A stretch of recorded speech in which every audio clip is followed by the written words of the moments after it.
Okay, Aarti, are you recording? Yes, sir. We are recording whole session, sir. Okay, so I think then we will start. Yes, sir. We can start our session. Okay, Ronak, can we start? Yes, sir. Yes, sir. Oh, do you have facility to share the screen?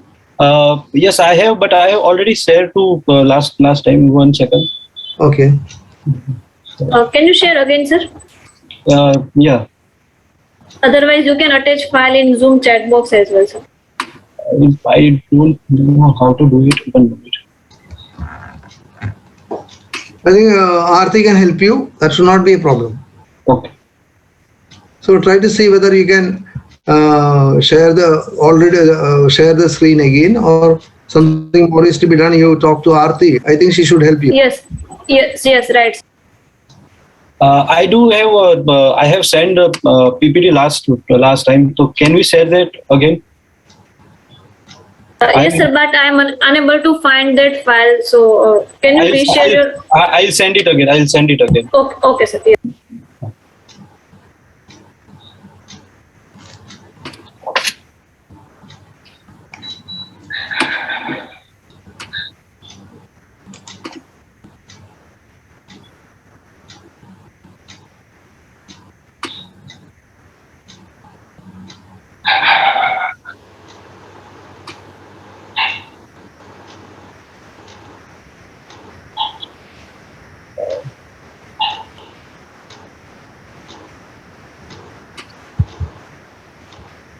Yes. What was the email ID? Webmeet@imagicahealth.com, sir. I have shared in Zoom chat box as well. Okay. 1 minute.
Sir, can I get that name of PowerPoint so I can easily find as well? The name was 1 minute. Presentation 1, valvular heart disease. Okay, just a minute.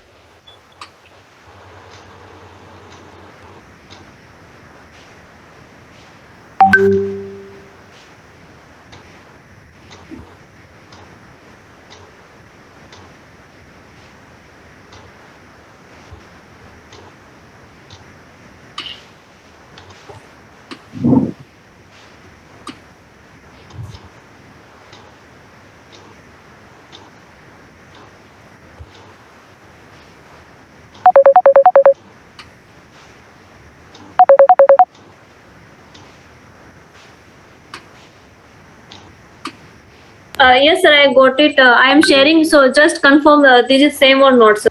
Okay. 1 minute.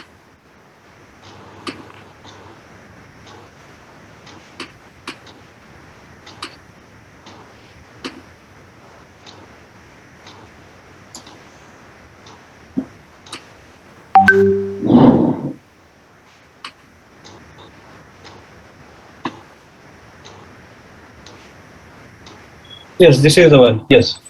Okay, sir. We can go ahead, sir. Okay. So I am presenting a case. Sir, Wait a minute. Ronak, see, the pattern I follow is that after the presentation from Ronak, one of you must accept the discussion part. Anybody can discuss, but there should be a lead discusser. if anybody like to take up the discussion. Nikhil, would you like to do it? Nikhil, are you there?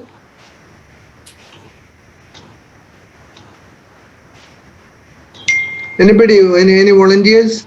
Yeah. Yes, sir. Nikhil sir is there. I have shared the request to unmute themselves, sir. Okay. Good evening, sir. Good evening. Nikhil, after Ronak has presented the case, can you take up the discussion part? Okay, sir. Okay, that will be great. So we'll allow Ronak to present. Then you can discuss the history part. Anybody else who would like to contribute, they can also do it. And then we'll try to come to a conclusion. And then we'll look at the clinical findings to make a final diagnosis. And one thing, sir. Actually, this patient was admitted in a multi-speciality hospital, and after that, one day he was transferred to higher center. So I was not able to take echocardiogram. I have ECG and X-ray, but I don't have echocardiography imaging. They have done it in emergency basis, and they have not recorded the videos. Okay, doesn't matter. But do you know the final report of the echo? Yes, sir. I have attached it. Okay, fine. That's great. I think accepting that we are not able to interpret the echo on the basis of the clinical findings, we can conclude whether we have made a correct diagnosis. So Okay. that is not a problem. Okay, right. Okay, go ahead, Ronak. Yes, sir. I am presenting a case of Mr. Bhimjibhai Patel, 81 male, married, retired, coming from higher socioeconomic status. History given by patient and his younger brother reliable. Please wait. Nikhil, what are the possibilities? 81-year-old man is coming to you. Sir, 81 years old man, sir, there are chances with the chest pain history. So, and ISD is the one cause, sir. Okay, ischemic heart disease. Yes. Ischemic heart disease. Okay. Then degenerative valvular disease like degenerative aortic stenosis can also be the one diagnosis, sir. I think I would put actually the degenerative aortic stenosis higher than the ischemic heart disease, because Yes. if you look at the usual presentation of various vascular diseases, can you tell me what is the age in which the ischemic heart disease first presents? Age group. Sir, in India, the mean age group is around 50 years, sir. Yeah, it is around 45 to 60 years. 60 years. What is the next stage? Even 60 or 65 you can consider. What is the next group when there is a vascular disease? Sir, 30 to 40 years of age group. No. Vascular disease can affect various organs. One is heart, the other is brain. Yes, sir. The cerebrovascular vascular disease usually starts manifesting between 60 to 75. And the next stage is actually manifestation of renal disease, which is atherosclerotic, whatever may be the reason. 75 to 80, 85 renal disease can manifest. What is the manifestation of calcific aortic stenosis?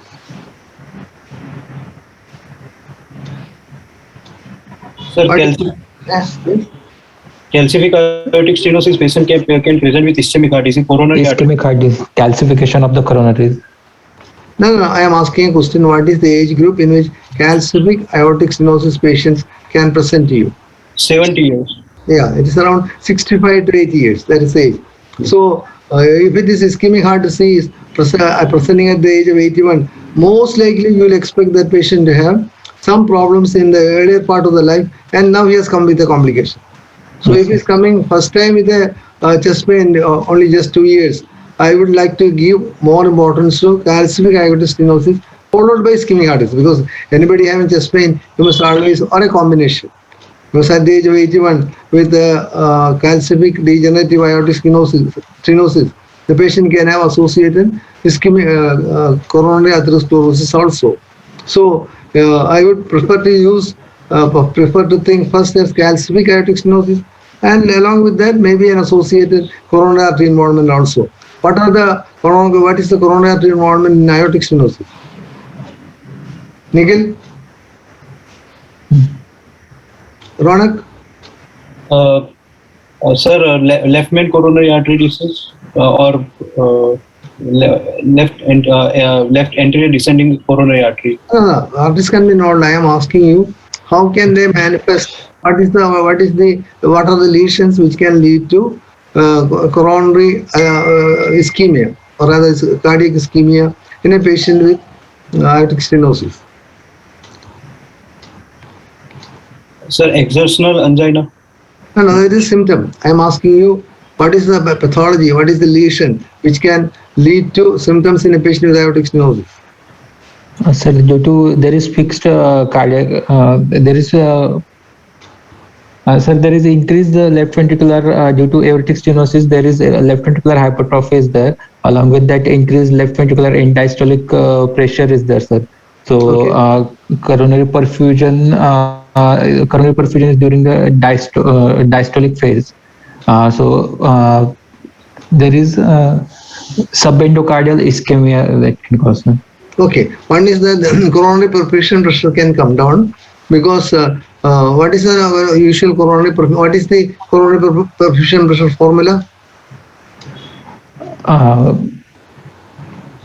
Mean arterial pressure minus left ventricular end diastolic pressure. No, it is not mean arterial pressure. Maybe okay. It is actually aortic diastolic pressure minus left ventricular end diastolic pressure. Okay. So when the left ventricular end diastolic pressure goes up and the diastolic pressure is practically remaining the same, the coronary perfusion pressure can come down. Yes, sir. Okay, that's one reason. Second, due to LVH, there is increased requirement of O2. Yeah, see, because in these patients, when they develop left ventricular hypertrophy, there is no consistent or parallel increase in the vasculature.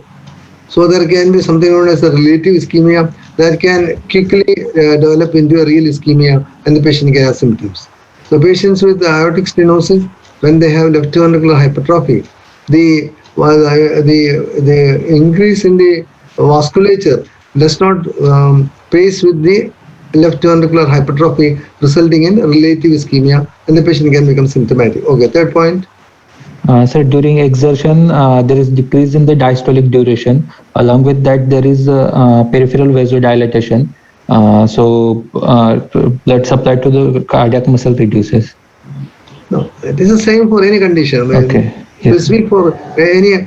Another is the aortic valve can get densely calcified, and the calcific process can extend into the coronary. Yes. Coronary ostium, and they can interfere with the coronary flow. So that's another mechanism. Another mechanism, because the degenerative aortic valve is actually similar to atherosclerosis in the blood vessels. So the sclerosis of the aortic valve can be compared to an atherosclerotic process in the blood vessels. So these patients have every possibility that along with the sclerosis of the aortic valve, they may be developing atherosclerosis of the coronaries, and they can have coronary obstruction. Studies have shown that patients with aortic stenosis, calcific aortic stenosis, have got a higher incidence of coronary atherosclerosis compared to normal population. So all these things can add on to the development of ischemia in a patient with aortic stenosis. So I fully agree with you that you have to discuss a possibility of, in addition to aortic valve disease, you can think of associated ischemic heart disease also. Maybe a combination. Okay. So any other possibility that you would like to think of? 81-year-old gentleman. So dilated cardiomyopathy. And my cardiomyopathy also can be discussed, but usually it is too late for dilated cardiomyopathy to present. But can you think of any situation where at the 81 age, at the age of 81, the patient can develop symptoms? No, sir. Most probably not. So another thing that we can think about is that if the patient has developed a complication, what complication can occur at the age of 81 which can precipitate symptoms?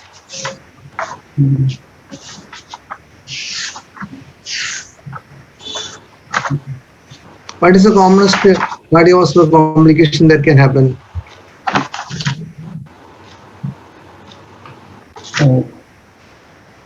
Atrial fibrillation. So patients can develop atrial fibrillation, and a patient with a moderate to severe disease, they can become suddenly symptomatic. So when a patient is presenting at the age of 81, a complication like atrial fibrillation must be thought of. And patients with aortic stenosis can develop atrial fibrillation. Yes, And patients with dilated cardiomyopathy can develop atrial fibrillation. Patients with ischemic heart disease can develop atrial fibrillation. Atrial fibrillation as a complication precipitating symptom should be thought of.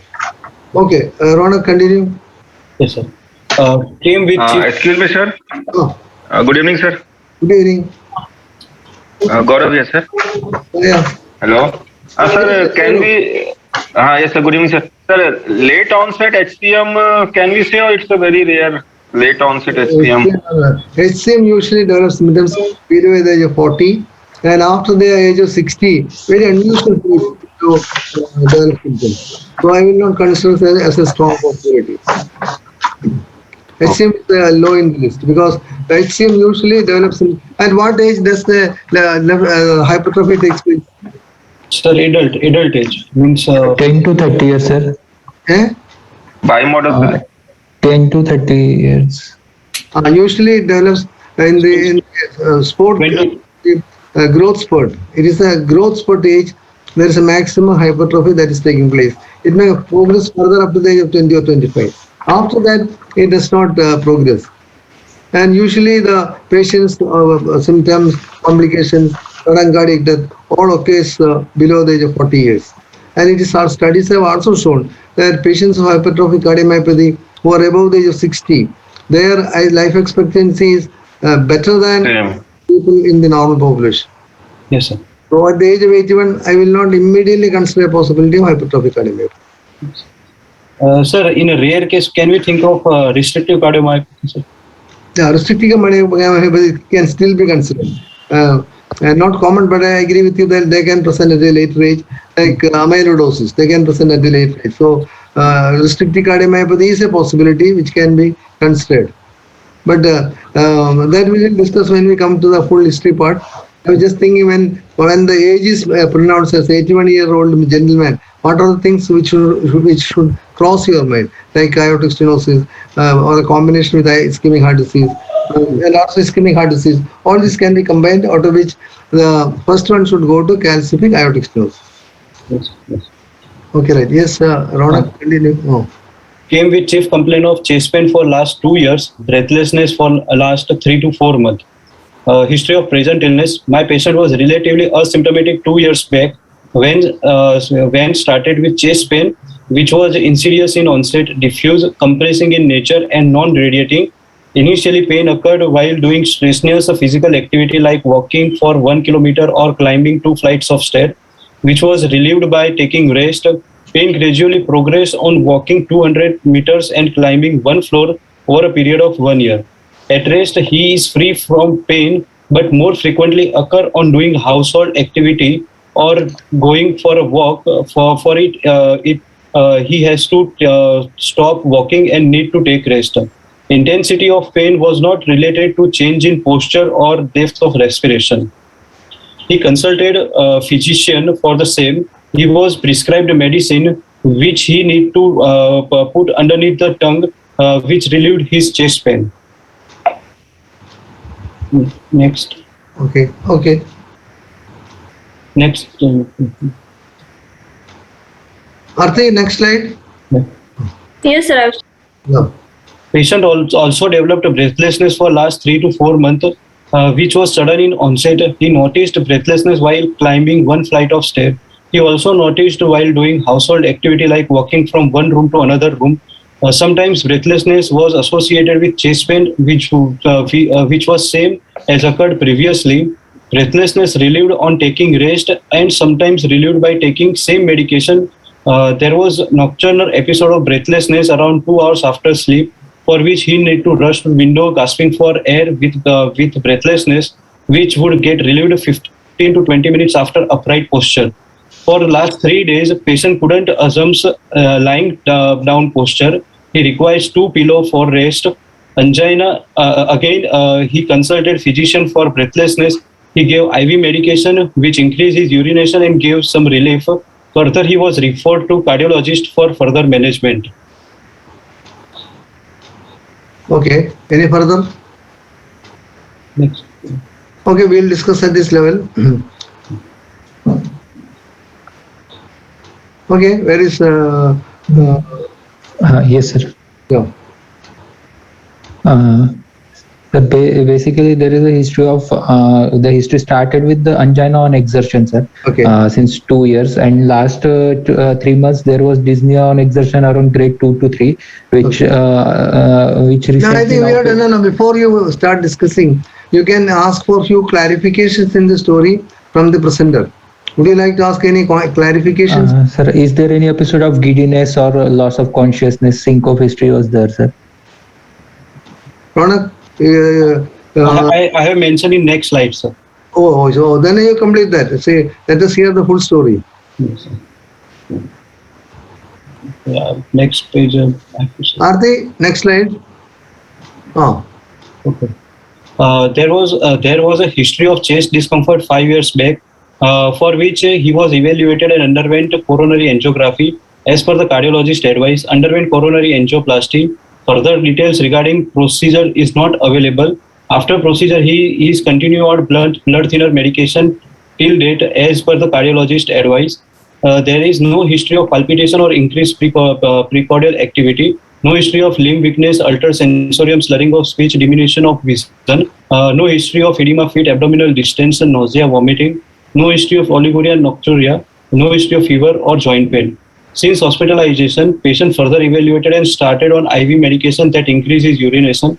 He also underwent coronary angiography, showing patent stent with no significant coronary artery disease.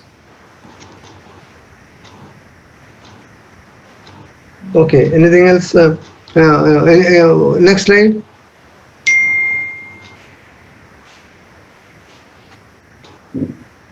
Aarti, are you there? Next slide. Past history. 5 years back, a patient diagnosed to have coronary artery disease and underwent angioplasty, currently on antiplatelet medication. 5 years back, he was diagnosed to have hypertension on regular medication. 3 years back, he was detected with diabetes mellitus and on regular medication. Detail of current medication is not available as patient need immediate admission and relative forgot to carry medical file. There is no other major medical or surgical history. Okay, that's fine. Any other information that you would like to have from the presenter, Nikhil?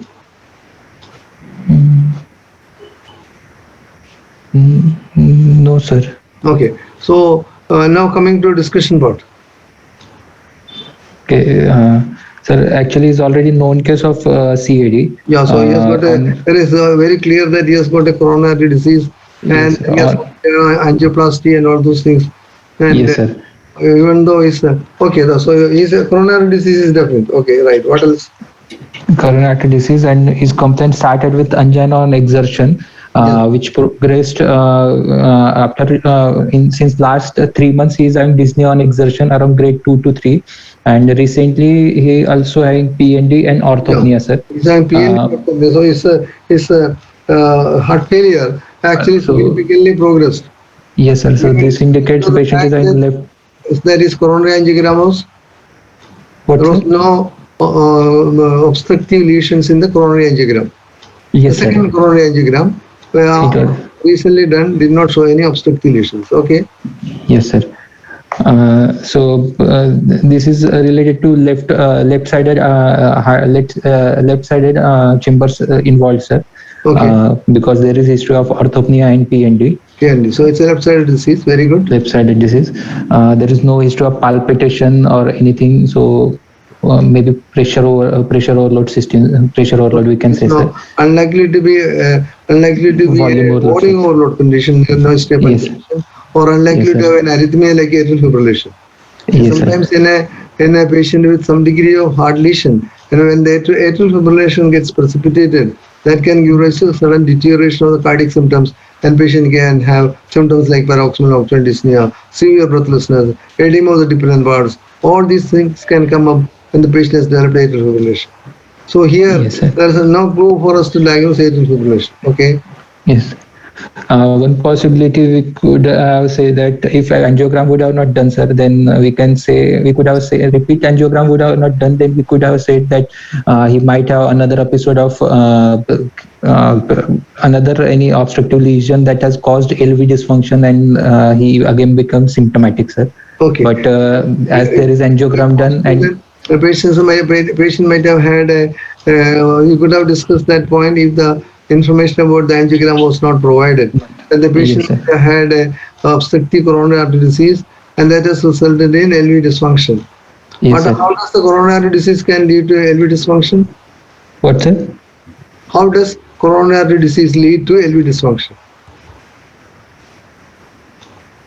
What is the when a patient with coronary disease has developed LV dysfunction? What are the clinical or what are the situations of the coronary artery which can lead to LV dysfunction in a patient with coronary disease?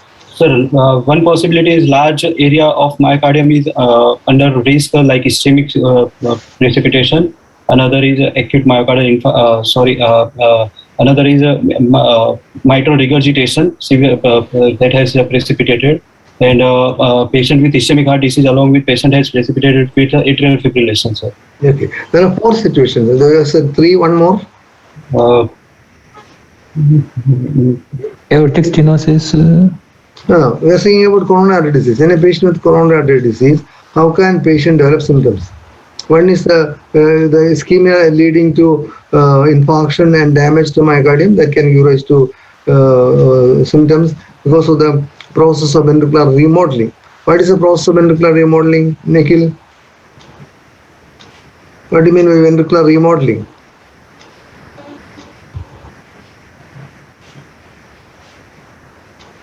So, sir, changes in the geometry of the myocardium.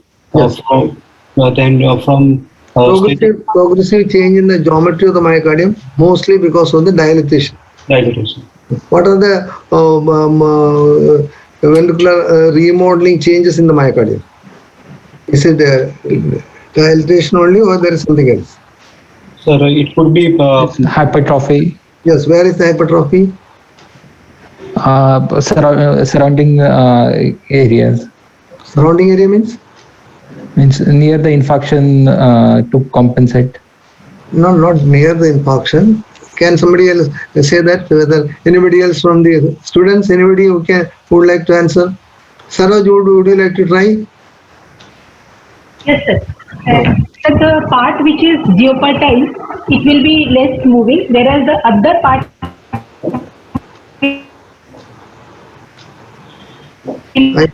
I can't hear you. will be hypercontract. Yeah. Here, So 2 things can happen in ventricular remodeling. One, the damaged or infarction segment can progressively develop dilatation and thinning.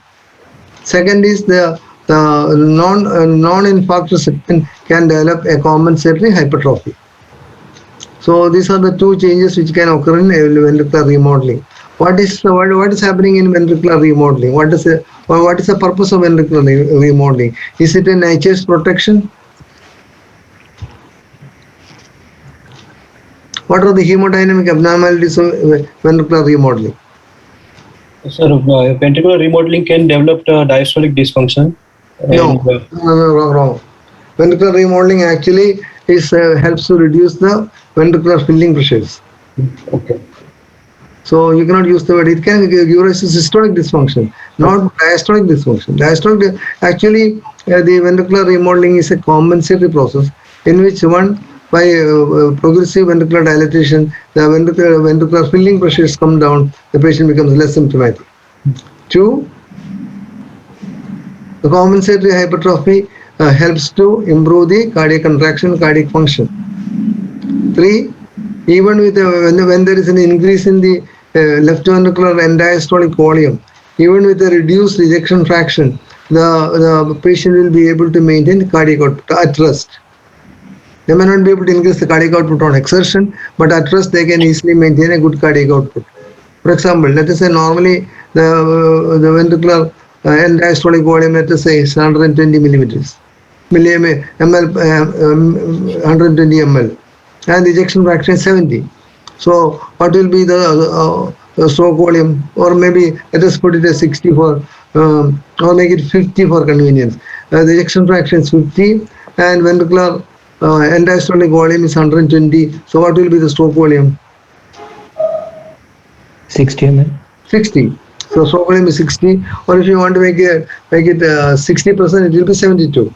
If the patient's in order to maintain a stroke volume of 72, if the patient is having end diastolic volume of 200, what should be the ejection fraction?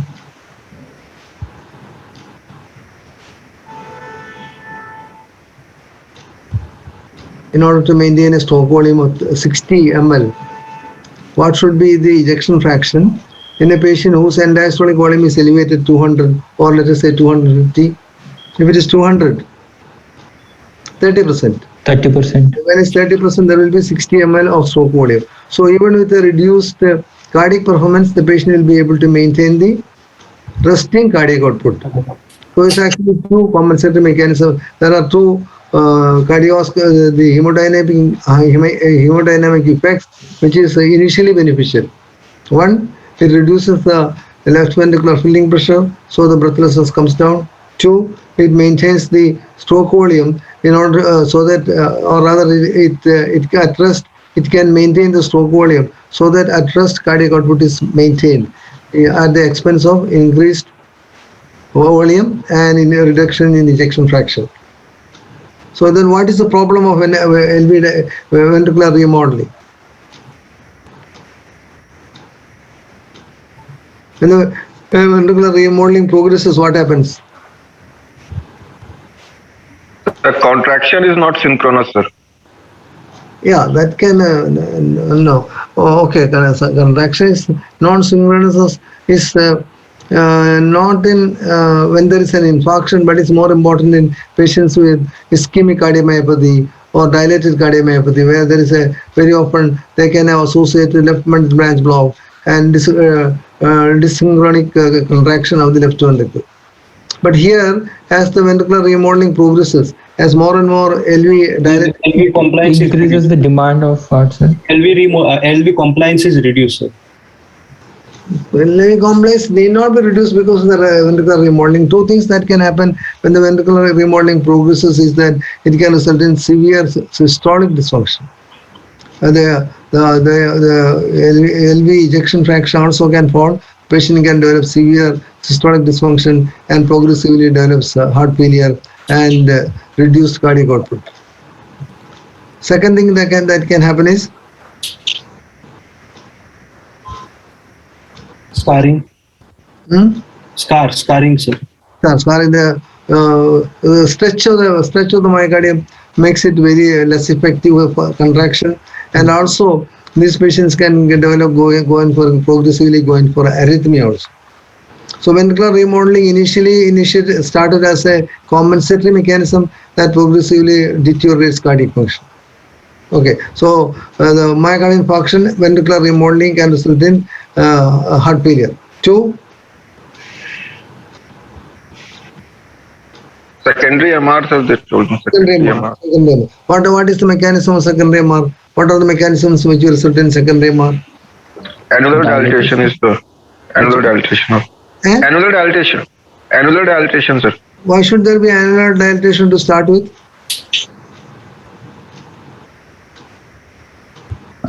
If there is rupture of papillary muscle. Yes. If there is a rupture of the papillary muscle or ischemia at the papillary muscle resulting in papillary muscle dysfunction, the patient can have mitral regurgitation. And the progressive mitral regurgitation can result in mitral annulus dilatation. Where the mitral annulus dilatation is very rarely a first process. It is usually some other mechanism which results in mitral regurgitation, ultimately leads to mitral annulus dilatation and increase in the mitral regurgitation. In what type of infarction or which coronary artery involvement mitral regurgitation is more frequent? Inferior wall. Inferior wall. No, I asked a question about which coronary artery involvement is more. Circumflex. What is the reason? I'll check.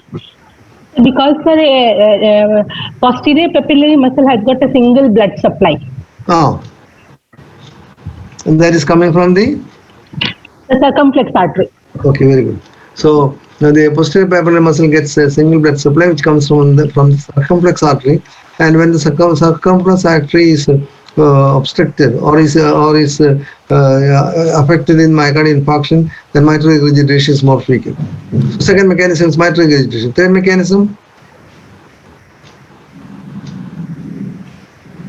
development of heart failure in ischemic heart disease. Development of arrhythmia. Arrhythmia, very good. Atrial fibrillation, very good.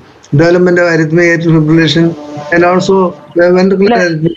Ventricular arrhythmia, the patients can go in for progressive tachycardiomyopathy also. So atrial fibrillation, ventricular arrhythmias, all can steadily deteriorate the myocardial function, and the patient can develop heart failure. Fourth mechanism.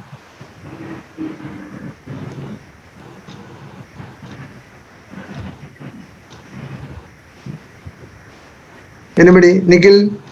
Ronak? Sir, infarction, ventricular remodeling, secondary MR, and arrhythmia. All those things we have already mentioned. Yes, I am asking about the fourth mechanism. Prolapse of mitral valve, leaflet. But I couldn't get you. What did you say? Prolapse of mitral valve. The prolapse can also partly because that is all contributing to mitral regurgitation. We have already mentioned that prolapse there can be some degree of prolapse, or the patient coaptation may not be there. Then the prolapse is secondary to papillary muscle dysfunction or papillary muscle ischemia. So all those things are included. I am asking another. Sir, LVF can lead to pulmonary hypertension also, sir. Secondary LVF lead to pulmonary hypertension. That can happen, but why should there be secondary LVF mechanism? Three we have mentioned. I want the fourth one. There is something you might have heard about it. This is known as ventricular septal rupture. Hibernation. What is hibernating myocardium? What is an hibernating myocardium? In coronary artery disease or a patient with coronary artery disease have a myocardium that is not have lost its contractile function, and reperfusion can improve. Why did you use the word it has lost its contractile function? It in hibernating myocardium, the contractile function may not be lost in the initial stages, but it persists. Then gradually the contractile function can suffer. And reperfusion can improve the dysfunctional myocardium, particularly that myocardium. It's a very good possibility that if there is a coronary ischemia, myocardial ischemia, and the patient has gone in for hibernating myocardium, if you revascularize the area, the hibernating myocardium can steadily recover, and sometimes patient can become perfectly normal. That is mostly decided by what is the gap between the revascularization and the development of hibernation. If the hibernation continues for a longer period, that can result in some of the myocardial death and replacement by fibrous tissue. So hibernating myocardium should be revascularized as early as possible. Why do the patients develop hibernation? Sir, it's because of the persistent ischemia. Severe ischemia. Severe ischemia. I'm asking, why should the myocardium develop hibernation? Is there a benefit? Or see, whenever you think of even a pathology, you must always think whether is it a natural process and it is an exaggeration of the natural process. Sir, it's an exaggeration of natural process for the protection of the myocardium. It is called as preconditioning of the myocardium. No. Preconditioning is different. Then I had to ask a question about what is preconditioning. But the preconditioning is different from ventricular remodeling. Hibernation. Anybody would like to describe what is hibernation and what happens in hibernating myocardium? And in echocardiogram, how will you make out whether a myocardium may be hibernating? Because of the myocardial infarction or ischemic injury, the neighboring cells they go into rest. Neighboring? So the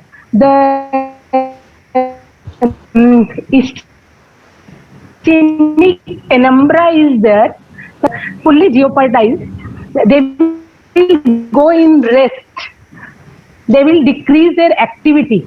No. Why should the neighboring myocardium rest their decrease their activity? Why should they go for rest? What is the Sir, reason?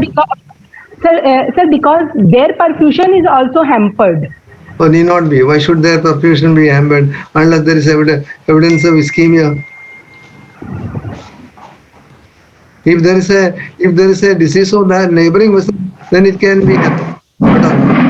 Ischemic damage is mostly restricted to ischemic source. But if the patient develops edema and all, then the neighboring tissues also may be partly affected. See, the hibernating myocardium is a protective phenomenon.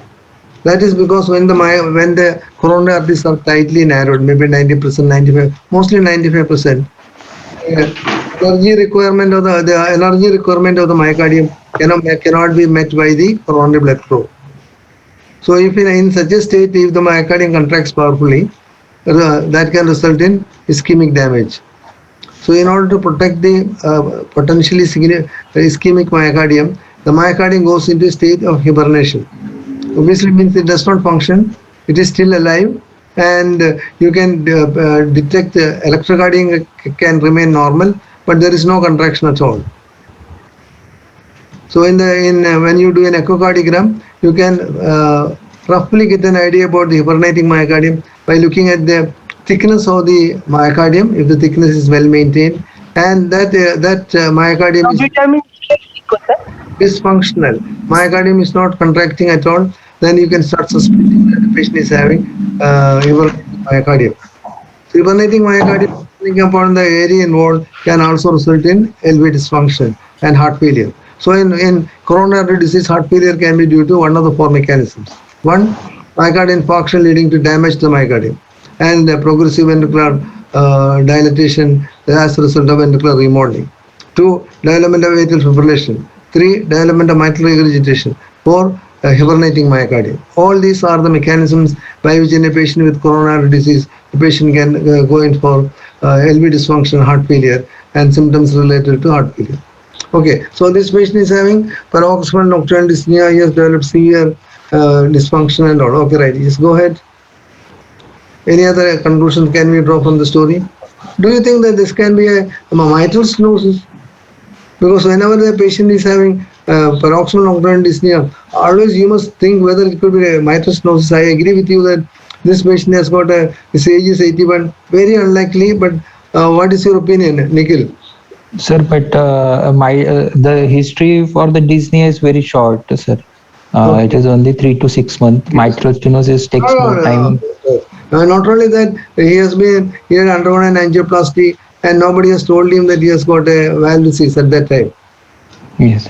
So from the story and all, I think we cannot bring in mitral stenosis, because I wanted to discuss mitral stenosis because in any patient who is paroxysmal nocturnal dyspnea, I always think whether it could be mitral stenosis or so, because mitral stenosis is the commonest cause for paroxysmal nocturnal dyspnea. You can rule it out, but always give a thought to it, so that you can, during examination also, you can do a proper examination to make it certain that there is no mitral stenosis. Okay. There is still a degenerative mitral stenosis, degenerative calcific mitral stenosis. Can we be? Usually, I agree with you that people have reported that in mitral annulus calcification, there can be some degree of mitral obstruction. Obstruction is very unusual. Usually, they are around moderate obstruction, maybe about 1.5, but very unlikely that they are going for very severe mitral obstruction leading to type paroxysmal nocturnal dyspnea and all.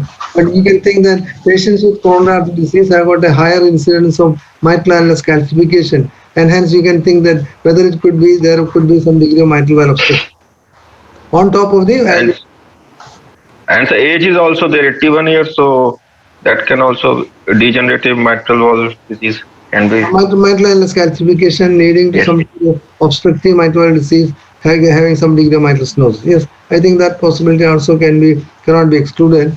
But strong acute deterioration resulting in paroxysmal nocturnal dyspnea, I will not strongly consider mitral annulus calcification as a possibility.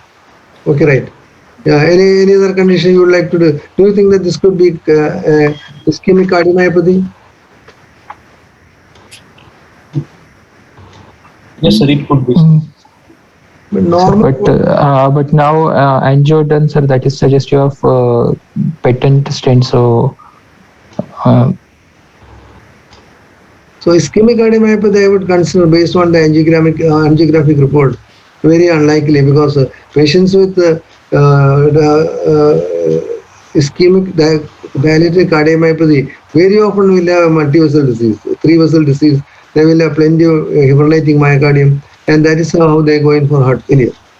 But here, coronaries are normal, so a ischemic dilated cardiomyopathy is a unlikely possibility. We cannot keep it on. Can this be simple dilated cardiomyopathy?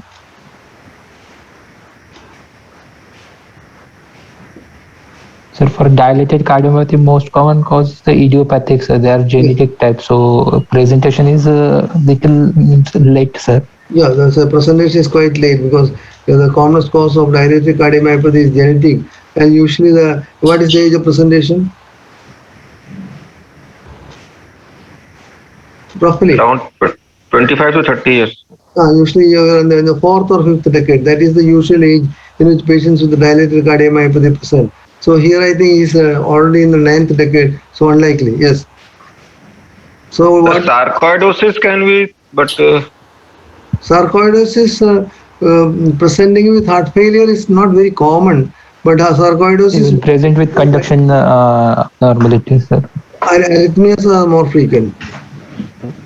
Okay. Any other possibility that we can think? Sir, hypertensive heart failure, sir. Yes, that can be definitely considered, because he is a non-hypertensive, and hypertensive heart failure progressively developing ventricular dilatation and ventricular failure is a possibility that we can think. If the patient had some degree of atrial fibrillation from the story, we could have definitely entertained the possibility of atrial fibrillation also, which can precipitate symptoms. Because this patient suddenly deteriorated over a period of few months. He started developing breathlessness and including paroxysmal nocturnal dyspnea. We have to find an explanation from the story. the HFpEF can be heart failure with preserved ejection fraction. Yes, that can be considered a heart failure. What are the commonest cause of heart failure with preserved ejection fraction? Gaurav? So generally in Hypertension, sir. Hypertension. Hypertension is one of the very important reasons for patients to develop heart failure with preserved ejection fraction. Very good. What else? in CKD patients, Yeah, CKD patients, very good. When there's hypertrophy, they can develop heart failure with preserved ejection fraction. Anything else? elderly females, they have Elderly females, I do not know whether there is a predisposition. That point. some studies there. So that I am It not. is more common in females than in males, sir. Yeah, that's more preserved common ejection. in females than in males. I agree with you with that point. But I do not know whether there is a. Okay, we'll definitely accept that it is more common in females. So, okay, right. Anything else?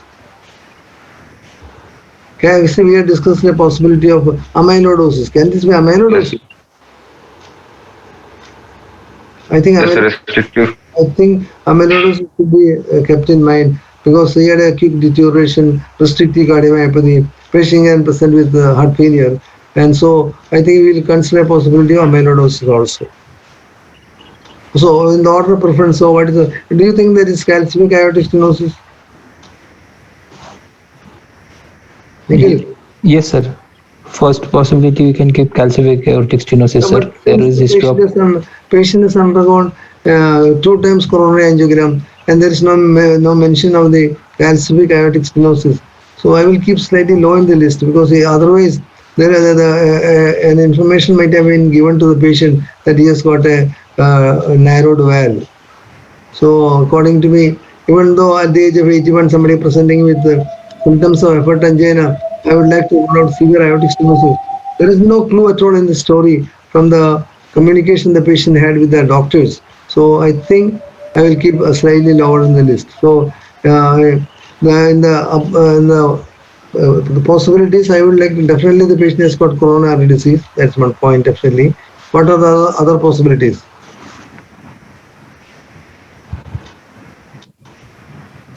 Ischemic hypertension related heart failure. Hypertensive heart failure. Because he is already hypertensive. And in order to explain his current sudden deterioration, I would think that whether he has got amyloidosis, and that also is another cause for development of heart failure. Do you think this could be he is having associated mitral regurgitation?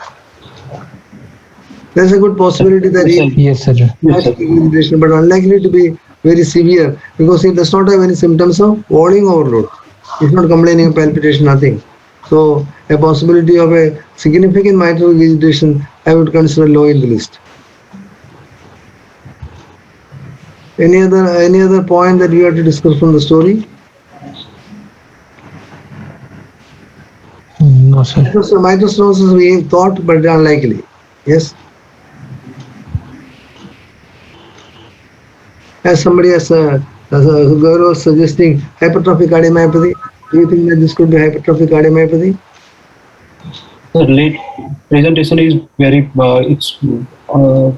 Late presentation of hypertrophic cardiomyopathy is. Age is not suitable. 1, 2. Patient quickly deteriorating and developing paroxysmal nocturnal dyspnea is very unusual. Main symptoms of hypertrophic cardiomyopathy are mostly related to exertional syncope or exertion loss, exertion related chest pain. So the usual person, and they can also have exertion breathlessness, but not paroxysmal nocturnal dyspnea. It can happen, but very unlikely. But on the cardiomyopathy group, I think amyloidosis should be kept in mind. Okay, now based on these things, then we'll do the examination and then we'll come to the diagnosis. Okay, so Ronak, continue. Yes, madam, can we next slide? Yes. Personal history: diet, pure vegetarian, sleep reduced, bowel appetite reduced, bladder increase in urination. He does not have any history of consuming tobacco or alcohol in any form. Family history: he is the elder brother among 4 brothers. There is no significant history of ischemic heart disease or similar illness or any major medical or surgical illness. Okay, a healthy family, reasonably healthy family. He also lived up to the age of 81, so healthy family. Okay, yes. Physical findings? Madam, next. So I just mentioned the summary. Okay. Yes.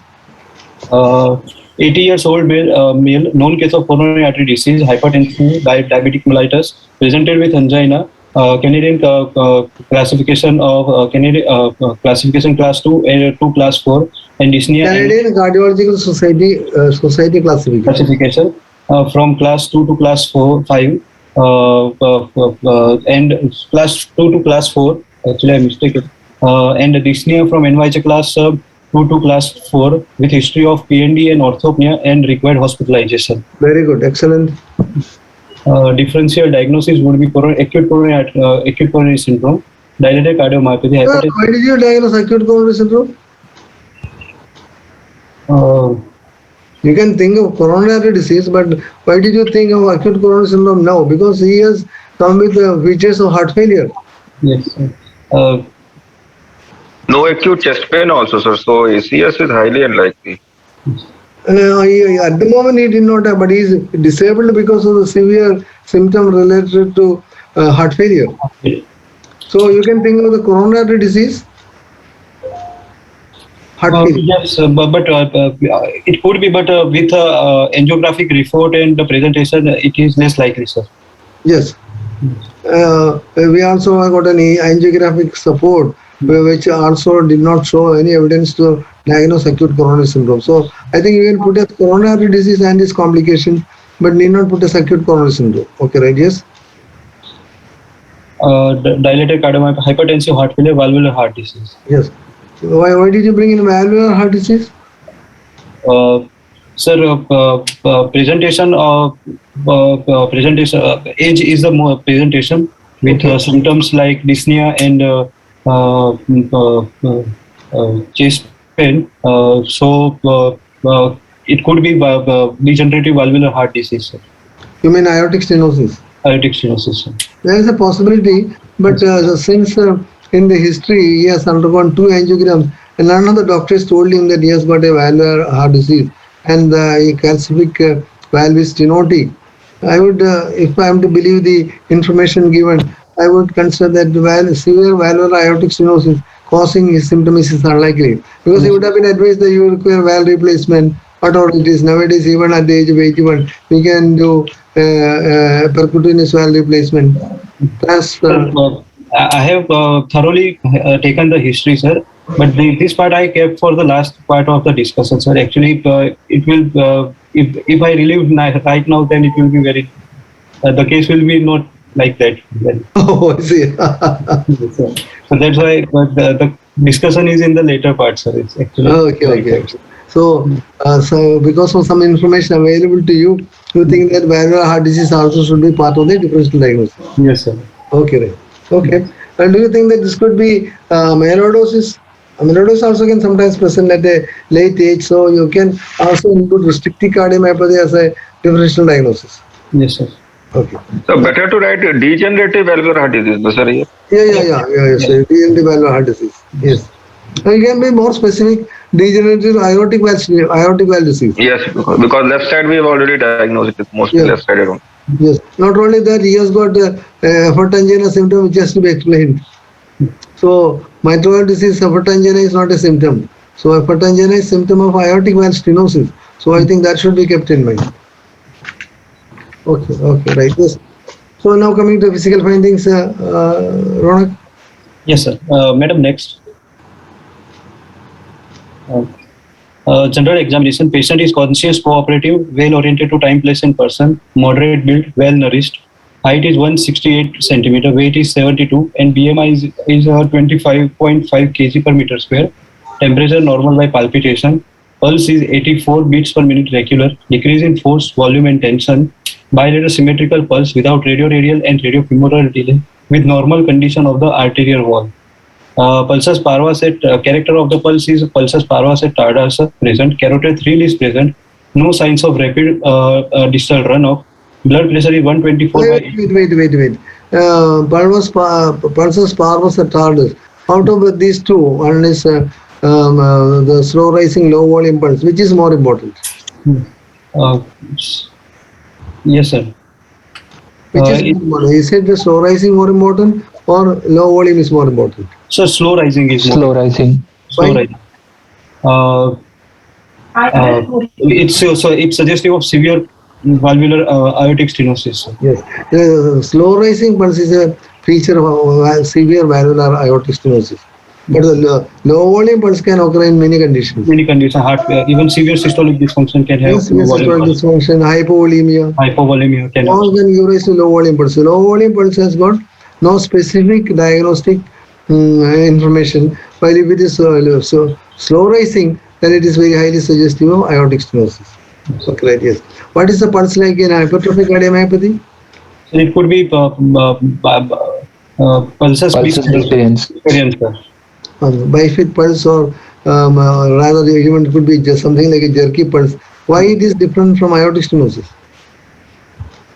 Sir, the initial peak is because of the ejection of the blood, and second peak is the obstruction, alveolar obstruction, that lead to second peak in the systole itself, sir. Yeah. So in aortic stenosis, the obstruction is from the beginning of the ejection, and the pressure as well as the ejection can only slowly rise. But in a patient with hypertrophic cardiomyopathy, initially there is no obstruction. That results in a quick ejection of the blood in the initial phase of the systole, and when the obstruction sets in because of the powerful contraction and hypertrophy in myocardium obstructing the flow, that will result in a second wave, or rather second force of contraction, which will result in the second wave. And so they can have a bifid pulse, something like a bifid pulse, where the initial pulse is very rapidly rising and then followed by an additional pulse wave. And so these pulsus bisference can also present in aortic regurgitation, but the two peaks are have same height, but in it can be differentiated from HOCM. Like in HOCM, initial peak is more than the second peak, sir. Not only that, second peak is more rounded and slow. Slow. While in aortic stenosis, both the peaks are rapid. Yes, sir.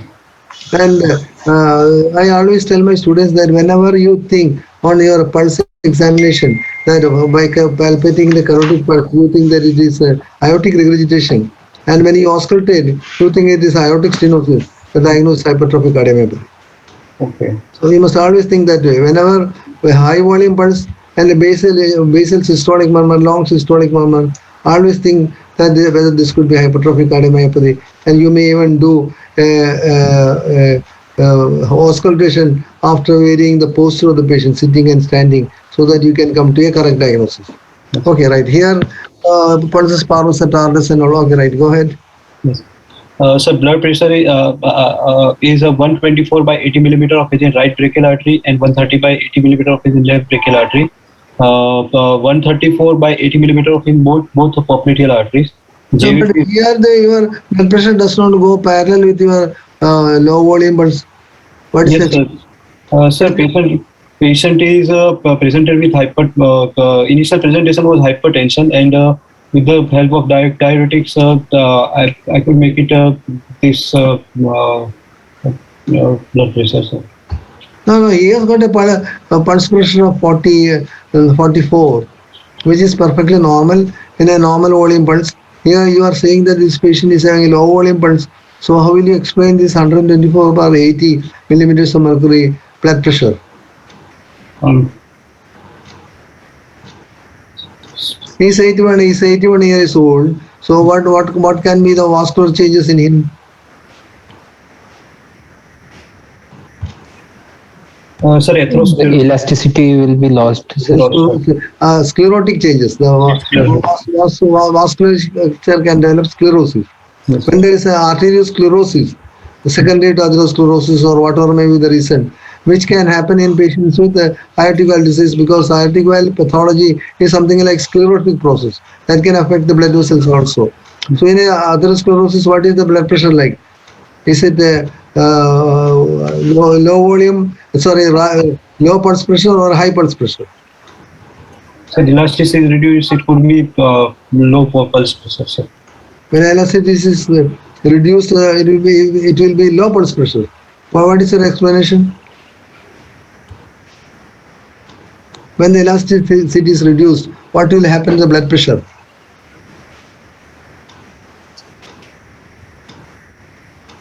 Will increase, sir. Eh?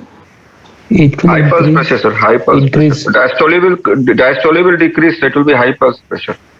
Or diastole will decrease, and what will happen to systolic pressure? Systolic Will increase, sir. Eh? Increase. So you Increase. mean, is it increase or decrease? Increase. Increase. So systolic pressure will increase and diastolic pressure will come down. And so what will happen to pulse pressure? Increase. Increase. Increase. So what is the mechanism of this behavior pattern? What are the changes which will lead to this type of a behavior pattern where the systolic pressure is elevated and diastolic pressure is brought down in a patient with sclerosis of the blood vessel, atherosclerotic changes? What is the reason? Explanation. What is hemodynamic explanation?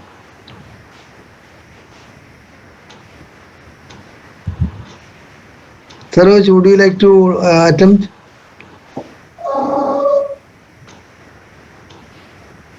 The peripheral runoff. Yeah, peripheral runoff is there. You have to explain why there is peripheral runoff. Normally when the blood is pumped into the already filled aorta, what are the changes? What will happen to the aorta? When the blood is pumped normally into the normal aorta, how does what is the behavior of the aorta? It will distend. It distended. It dilates and accepts the larger volume of blood coming to the aorta. If the aorta is sclerotic and is non-compliant, when the blood is pumped, what happened to the aorta? it will not distend, so that pressure will be transmitted to peripheral blood vessels. Yes. When the aorta is sclerotic, when the blood is pumped out from the LV, the aorta, if at all it distance, it may be very marginal, resulting in a volume of blood coming to the aorta, and the systolic pressure will Increase. increase. There will be significant increase in the systolic pressure. What are the factors which decide the systolic blood pressure? Stroke volume and Preload. Afterload, sir. No. You have to tell me what are the things which influence the systolic blood pressure. Systolic blood pressure is afterload. The preload, contractility, and heart rate, sir. No.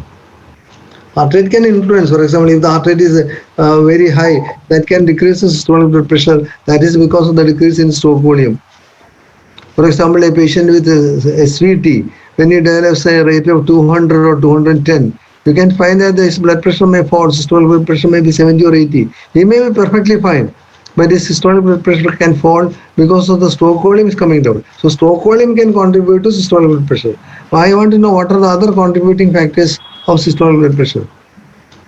One is contractility. Contractility does not contribute to systolic blood pressure. congestion of blood vessels. Congestion. What do you mean by congestion? Conditions. What condition? Sclerosis. Yes, aortic sclerosis. Aortic sclerosis is a very important component of the systolic blood pressure. Okay, so aortic sclerosis. Very good. The compliance of the blood vessel, especially sclerotic process, can result in higher systolic blood pressure. Okay, what else? You have mentioned two: stroke volume, compliance of the compliance of the blood vessel, especially large vessels, and diastolic blood pressure. The systolic blood pressure is influenced by the diastolic blood pressure also, because somebody is having a diastolic blood pressure of 120 cannot have a systolic blood pressure of 120. It has to rise because the blood is being pumped from the LV with a diastolic blood pressure of 120. The pressure will rise. So the higher the diastolic blood pressure, higher the systolic blood pressure. Okay. Fourth point, it has also been shown that viscosity of the blood also can influence the systolic blood pressure.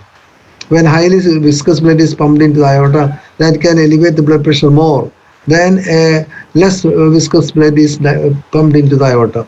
So there are four reasons for which regulates the systolic blood pressure. One, the condition of the vessel wall, especially the aortic vessel wall, whether it is non-compliant, sclerotic, etc.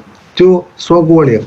Three, the Diastolic blood pressure. diastolic blood pressure. Fourth one is the viscosity of the blood. So all these four contribute to the ultimate systolic blood pressure, out of which the most important contribution is from the aorta, the compliance of the aorta. Okay, so when the aorta is sclerosed, that will result in higher systolic blood pressure. Then how does the diastolic blood pressure fall?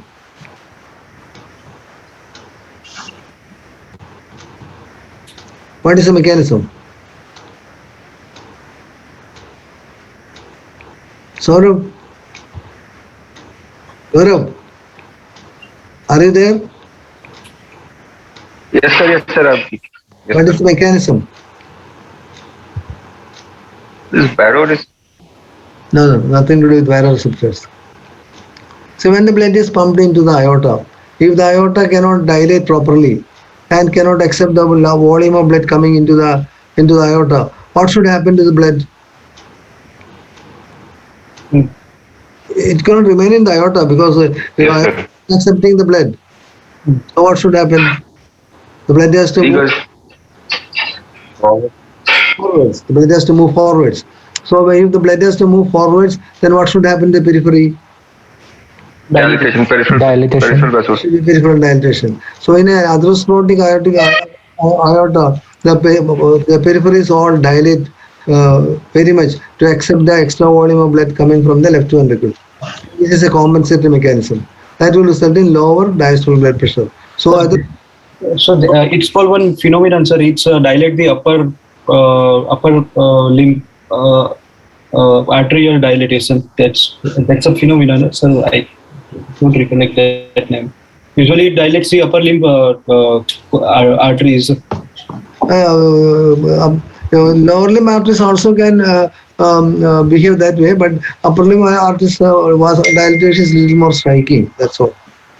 And I do not know about any special name for that phenomenon. So two things are happening. One is sclerosed aorta, higher systolic blood pressure, and because of that there will be because the aorta is not compliant in order to accept the extra volume of blood coming from the LV, the peripheries dilate, and that is a compensatory mechanism resulting in lower diastolic blood pressure. So in patients with atherosclerotic vasculature, they even can have collapsing pulse because the blood pressure can be something like 180/70 or maybe 150/60, and they can have a collapsing pulse also. So, atherosclerosis is one of the most important reasons for development of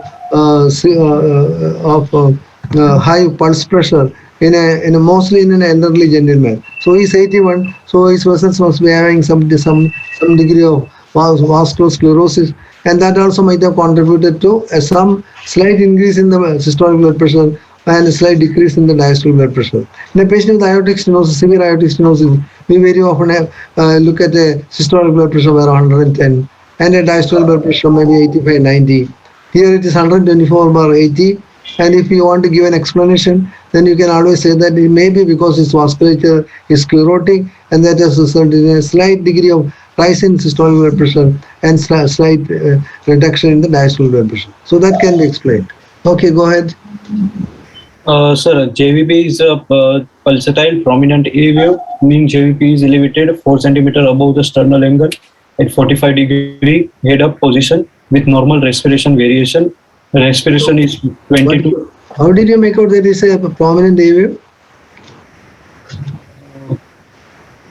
Why did you say it is a prominent A wave? How do you make out a wave as prominent A wave?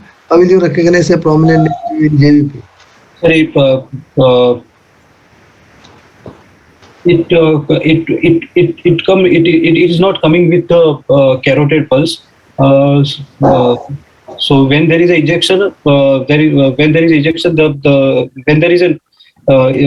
is no ejection so A wave is prominent. When there is no ejection, A wave is prominent. I could not follow you. What do you mean? There is no ejection, A wave is prominent means? What do you mean by that?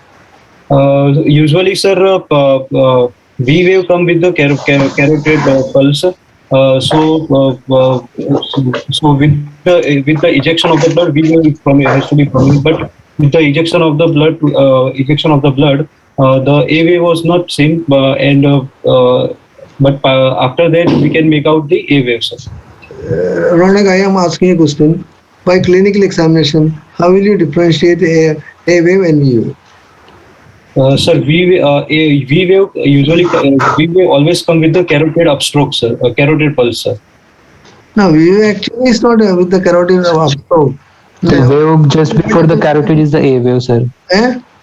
Just before the carotid is the A wave, sir. Very good. The wave which is occurring before the carotid is A wave, and V wave? With carotid, sir. No, after the carotid. Not with the carotid. After the carotid. Because what is the upstroke which happens with carotid? C wave. C wave. It occurs with the C wave is the one which occurs with the carotid, because if you look at the whole process, after C wave, still there is a decrease in the jugular wave pattern, which is due to what? Sorry, sir. When you look at the jugular venous pressure tracing, if you can actually record a C wave, following C wave, still there is a drop in the jugular venous pulse. And what is the reason for this drop following the venous pulse? Tricuspid annular excursion, sir. Tricuspid annular excursion due to systole, sir. Downward movement of the tricuspid. During isokinetic contraction period, tricuspid valve will be moved down. Wrong. Isokinetic contraction period, actually the the tricuspid valve will bulge into the right atrium and gives rise to C wave. When does the tricuspid valve is pulled down?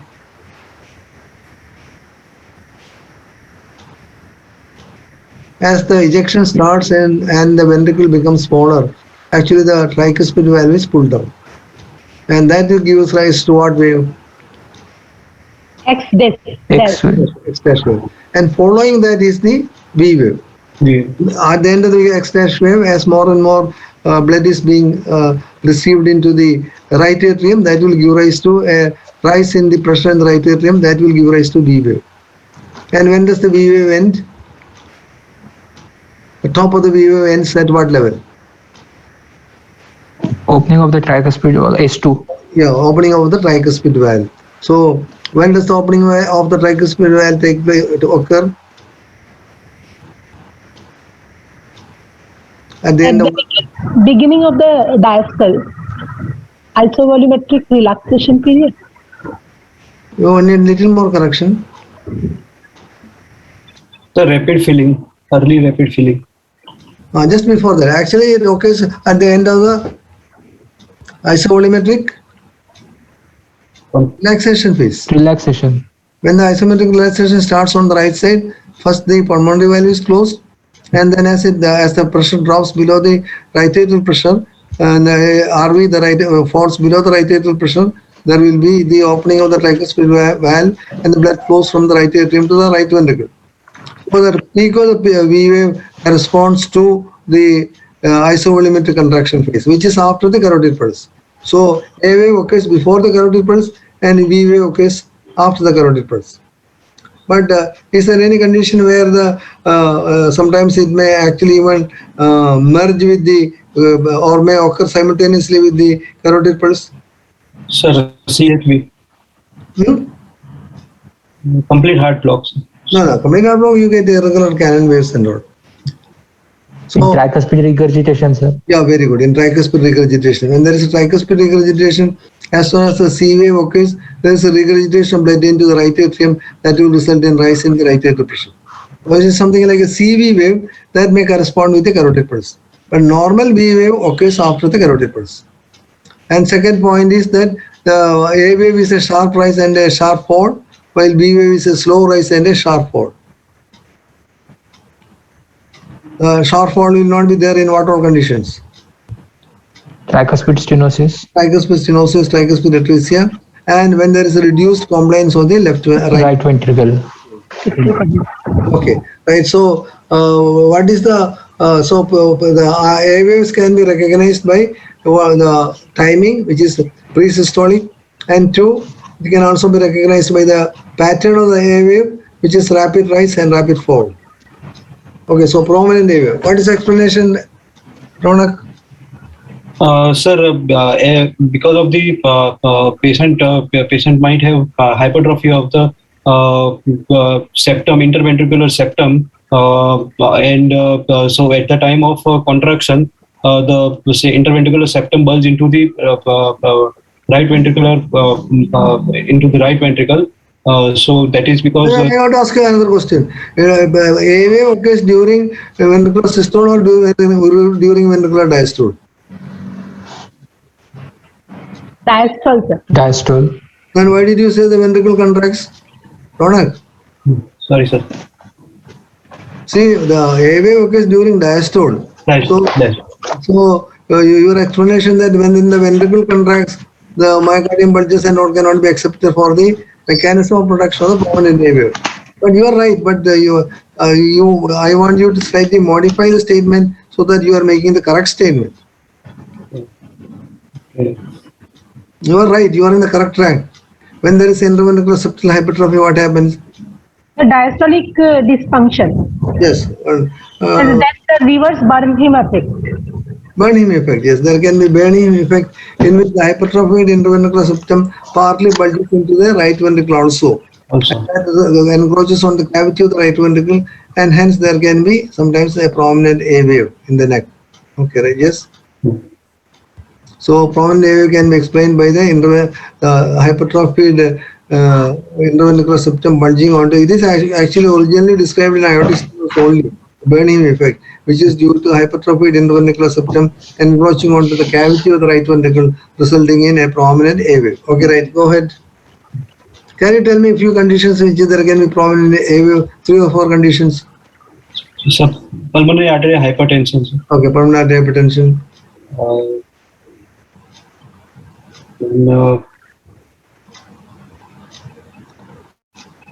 Tricuspid stenosis. Stenosis, very good. Tricuspid stenosis, very good. Pulmonary stenosis with intact IVS. Pulmonary stenosis with intact IVS, very good. Right ventricular infarction. Right ventricular infarction, ischemic right ventricular infarction can have prominent IVS, very good. What else? Then rhythm abnormalities in that we can get a cannon A wave and prominent cannon A wave. Question, prominent AVS, not canon waves. Prominent, okay. Sir, also that could be Barham effect can be seen in HCM, sir. Okay, Barham effect can be seen in HCM, or HCM can sometimes have hypertrophy of the right ventricle, which can, when the HCM affects the right ventricle, there can be right ventricular hypertrophy, and that can give rise to a prominent AVS. Yes, what else? Tricuspid stenosis. That he has mentioned. Sir, acute pulmonary embolism. Okay, acute pulmonary embolism because of the, but usually they usually have tricuspid regurgitation and prominent V waves. The A wave is not that common. Okay, sir. Because there should be time to develop hypertrophy, reduced compliance, all these things should happen. But these patients develop tricuspid regurgitation and you can have a prominent A wave, V wave. RSOV to RV. RSOV to RV. Yes. RSOV to RV, why should it give rise to prominent A wave? Okay, it can give rise to some degree. But 2 other conditions that you can think about is that when there is a tumor mass, like right atrial myxoma, that can sometimes give rise to prominent A waves because mass itself will make the right atrial pressure higher, and second, the mass can go and obstruct the tricuspid valve, that can result in prominent A waves in the neck. So the prominent A waves in the neck can be seen in patients with right atrial myxoma, a tumor mass, or right atrial lipoma, a tumor mass which is filling the right atrium. And sometimes the studies have shown that the non-coronary sinus, when it starts bulging, it may encroach upon the tricuspid valve. Sometimes when the patient before rupturing, when it bulges into the right atrium, it actually produces a relative narrowing of the tricuspid valve and can give rise to prominent A waves. So these are the few reasons for prominent A waves in the neck. So here we think that it is due to the left ventricular hypertrophy, endoventricular septal hypertrophy, and encroaching upon the right ventricle, Bernheim effect. Okay, right. Ronak, continue. Yes, sir. No pallor, icterus, clubbing, cyanosis, edema, lymphadenopathy, back and spine normals. Respiration, sir, 22 breaths per minute, mild tachypnea at rest, thoraco-abdominal breathing. It is a thoraco-abdominal breathing, sir. Okay, go ahead. Yes. Madam, next. No pallor, like ischemic. Oh, sorry. No pallor, icterus, clubbing, cyanosis, and lymphadenopathy. There is no negative history, sir. There is okay. no. Yes, right. Yes. But cyanosis and clubbing you should always mention. That's a very important negative story. That you should always mention in every cardiovascular examination that there is no clubbing cyanosis. Yes, sir. Okay. In inspection, chest is normal, elliptical, and bilateral symmetrical in shape. Transverse diameter more than AP diameter, intercostal diameter. Apex beat is located in 5th intercostal space, medial to mid-clavicular line. No suprasternal or epigastric pulsation visible. No scar, sinuses, or dilated veins. Palpation. All inspectory findings are confirmed. Tracheal thug is absent. Apex beat is palpated in 5th. What is the condition in which you get tracheal thug? What is the condition in which you get tracheal thug? Medial stenitis. Any cardiac condition which can give rise to tracheal thug? So large aneurysm, large aortic aneurysm. Sir. Very good. Large aortic aneurysm can have tracheal thug. Yes, very good. Excellent, very good. Then, sir, in a rare cases, sir, How do you do this tracheal tug? sir, we'll put the index finger and the ring finger at the sternocleidomastoid muscle in medial part of the sternocleidomastoid muscle, and we'll see for the with the middle finger we see the position of the trachea, whether it is diverted to one side of the chest or not, sir. No, tracheal tug is not, trachea is deviated to one side or not. Any one of you, how can do the tracheal tug, and when will you say that tracheal tug is positive?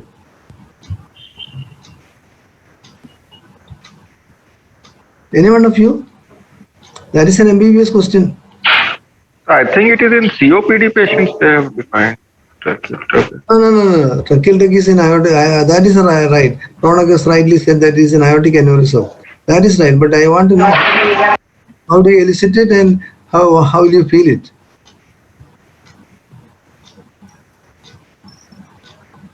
Tracheal tug is elicited. Actually, you should stand behind the patient and you should ask the patient to swallow. And when the patient swallows, when the trachea moves up, you hold the trachea at that level, and then in a tracheal tug you will be able to get the pulsations of the aorta. In that, when you hold that way, you ask the patient to swallow, and as the patient swallows, you can hold the trachea below the thyroid cartilage. You hold the trachea below the thyroid cartilage, keeping it elevated, and if you can appreciate the aortic pulsations, then you can say that tracheal tug is present. So here, then how did you say that tracheal tug is absent without doing a proper examination? Okay, anyhow, that is a point so that we could bring the discussion. Tracheal tug is positive in aortic aneurysm and is elicited by standing behind the patient, asking the patient to swallow, and keeping the tracheal, keeping the cartilage, the thyroid cartilage held up, and if the aortic pulsations are transmitted to your fingers, then that means tracheal tug is present. Okay, right, go ahead.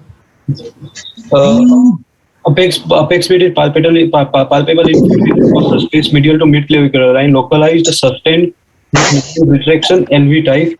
Okay, very good. Systolic thrill is felt over the left. You should say that LV type heaving also, because localized, sustained with medial retraction, you must say LV type heaving. Heaving. Character of the pulse apex is only 4 types: heaving, hyperdynamic, tapping, and normal. So here, from your description, is heaving. Okay, right? Yes. Systolic thrill is felt over the left sternal border. Bilateral carotid artery is palpable with equal carotid thrill. No palpable click, rub, or knock present. Okay. Now from the up to this description, it is obviously the patient has got severe aortic stenosis. Okay, go ahead. Madam, please, next. Next one, right. Percussion, upper border of the liver dullness is present in fifth intercostal space. Left heart border corresponds to apex. Right heart border is substernal. Auscultation, even audible and regular. S1 audible and regular. S2 single. S2 in expiration. P2 is loud. No S3. S4. What are the reasons that S2 is single in a patient with severe aortic stenosis mechanisms?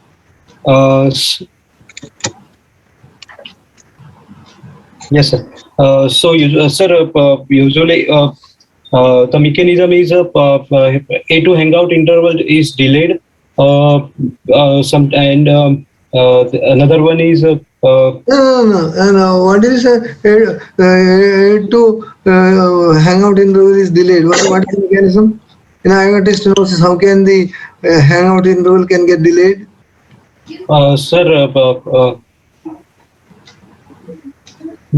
There are 2 reasons for single S2. One, sir, A2 may be absent. Very good. A2 may be absent because of severe calcific process and is immobile, and A2 is absent. Very good. Okay, 2.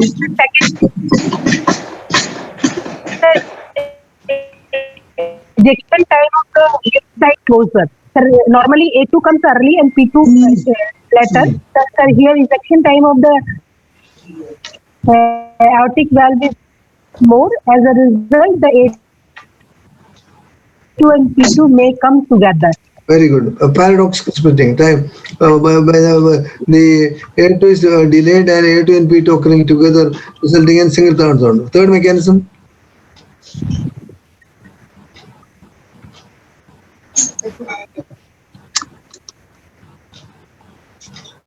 Sir, conduction abnormalities. No. Third mechanism is that if the patient is having a long murmur, late peaking murmur, sometimes P2 may fall inside the murmur and may not be separately audible, and what you are hearing may be a delayed A2. While you are hearing the second sound in the patient with aortic stenosis, it could be the P2, which is only sound because A2 is aortic valve is called calcified and is not generating any noise. It could be that A2 and P2 together, and third is P2 is submerged inside the murmur, and the only thing that you are hearing is A2. So how will you make out whether what is the mechanism of single second sound by auscultation? We have thought of three mechanisms for a single sound in a patient with severe aortic stenosis.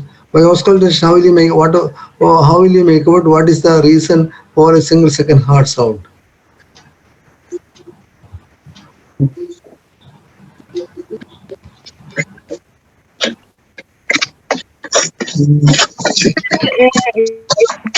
So you can auscultate both the mitral area, both the aortic area and the pulmonary area. Inspiration and observation. Beg your pardon?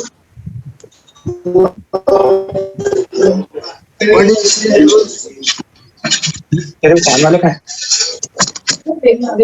somebody's sound is coming from outside. Can you mute yourself so that you don't disturb the sound?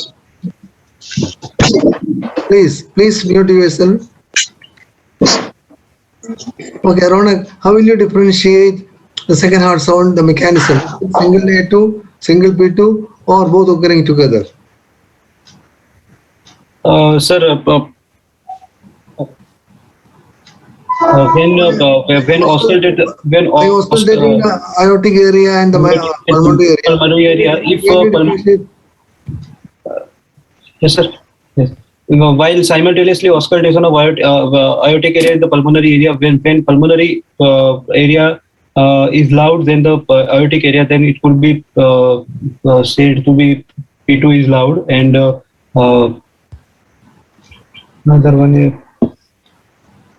no, not complete. What is the usual pattern? Is usually P2 is audible in the pulmonary area only. It is not usually audible in the apex, aortic area, and also at the apex. Okay. The aortic component can be heard in the aortic area, pulmonary area, and also at the apex. Okay. Will that help you to differentiate? You auscultate both aortic area and the pulmonary area. And if you think that the loud sound you are hearing is only audible in the pulmonary area, not in the aortic area, most likely it is the only pulmonary component. If you are hearing sound both in the aortic area and the pulmonary area, but the sound is louder in the pulmonary area, but the aortic area also you are hearing a feeble sound, that will be more in favor of sound occurring together. Both P2 and A2 occurring together. When they occur together, it is audible loud in the pulmonary area, but while the sound in the aortic area, only aortic valve closure, so that can result in a less loud noise. Yes. And when you are hearing only the aortic component and the pulmonary component is submerged, very often no sound is audible in the pulmonary area and sound is only audible in the aortic area. Yes, sir. So when you present, you should always say that where the sound is best audible. That will help you to differentiate whether it is the P2 you are hearing, A2 is hearing, or a combination.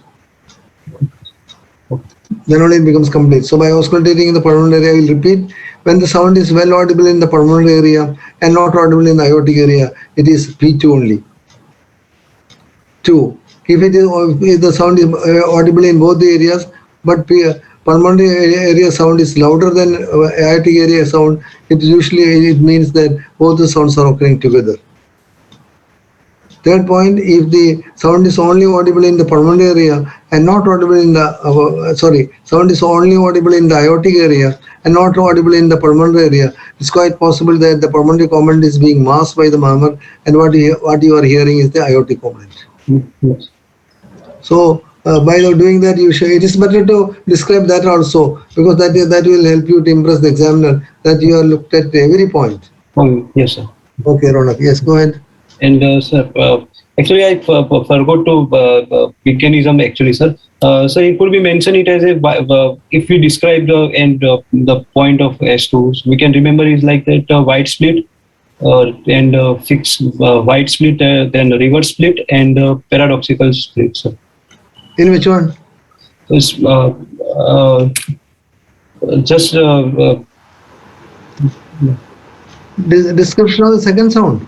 yes, sir. Not here. Further here, we can say that it could be call it as a paradoxical split, sir. Yes. In aortic stenosis, if the S2 single, it is a type 2 paradoxical split. Oh. Paradoxical split can be of 3 types. What are the 3 types of paradoxical split? Saroj? Yes, sir. The 3 types. First is, sir, during expiration, it is very hard, and in inspiration, it is maybe single. Okay, that is a standard paradoxical split. Okay, 2. Sir, in the 2, sir, the expiration, it will be, sir, I forgot, sir. Yeah, in type 2, both inspiration and expiration, it will be single sound. That is because the aortic component and the pulmonary component move on either side of each other, on either side of each other. During inspiration, the P2 becomes later, and during expiration, A2 becomes later. But then the distance between the 2 sounds are so less than 20 milliseconds, so that it will be heard as a single sound. And the third variety? Third variety is phonocardiographically heard. No, not phonography. Sometimes it may appear like a fixed split. What happens is that in type 3, during expiration, the A2 is quite delayed after the P2, more than 20 milliseconds, leading to split second heart sound. And during expiration, the aortic component is I'll tell once more. During expiration, the aortic component is delayed beyond the P2, resulting in split sound. And during inspiration, the P2 is delayed beyond more than 20 milliseconds beyond the A2, resulting in a feeling that this is a fixed splitting. So, but that's extremely difficult to make out. But when you are asked a question, you can say there are 3 types of paradoxical splitting. 1, it is split during expiration and single during inspiration, classical. 2, it is single sound during inspiration and expiration. The mechanism is the sounds move on either side of each other, depending upon the respiratory phase. During expiration, the A2 is delayed, while during inspiration, P2 is delayed. But the delay is not enough to produce a split sound because they are less than 20 milliseconds. And 3, the same thing happens during inspiration and expiration, but the delay is more than 20 milliseconds. That will result in a fixed splitting. So the paradoxical splitting can be of 3 types, but the first one is the most classical. Here you are hearing a single second sound, so you have to make out whether it is paradoxical splitting or whether it is due to you are hearing only the A2 or you are hearing only the P2 because of the mechanisms that we have told you. You are telling someone. So description of the A2 second heart sound, you should say that whether it is normally split or not, whether it is widely split and which is fixed or variable. You should describe whether it is a single second sound, whether you should describe it a paradoxical splitting second heart sound, and some people even describe a narrow split second heart sound. One of these days I will take a class on splitting of the second heart sound, the mechanisms, the conditions, and how we can make out clinically. So when you describe the second heart sound, it has to be complete. You have to describe whether split is present and what is the type of split, and then that will give you a lot of clue to the diagnosis of heart disease, especially congenital heart disease. In congenital heart disease, your meticulous auscultation of the aortic area for the behavior of A to P to S2 is extremely important. Okay, right. Go ahead. Yes. No S3, S4 heard. Ejections. What do you expect in this patient? Sir, S4, sir. Yes. Why did you carefully look for? Sir, I cared for, but I couldn't make it out, sir. Actually, Did you turn the patient to the left side and try to hear for fourth heart sound? sir, actually he was in prone position only. He's not able to. He was quite dyspneic and he's not able to make any kind of movement, sir. Even in a prone position, you can turn him to the left. By doing that, the cardiac apex can come more close to the chest wall, and the sounds and murmurs can be better appreciated.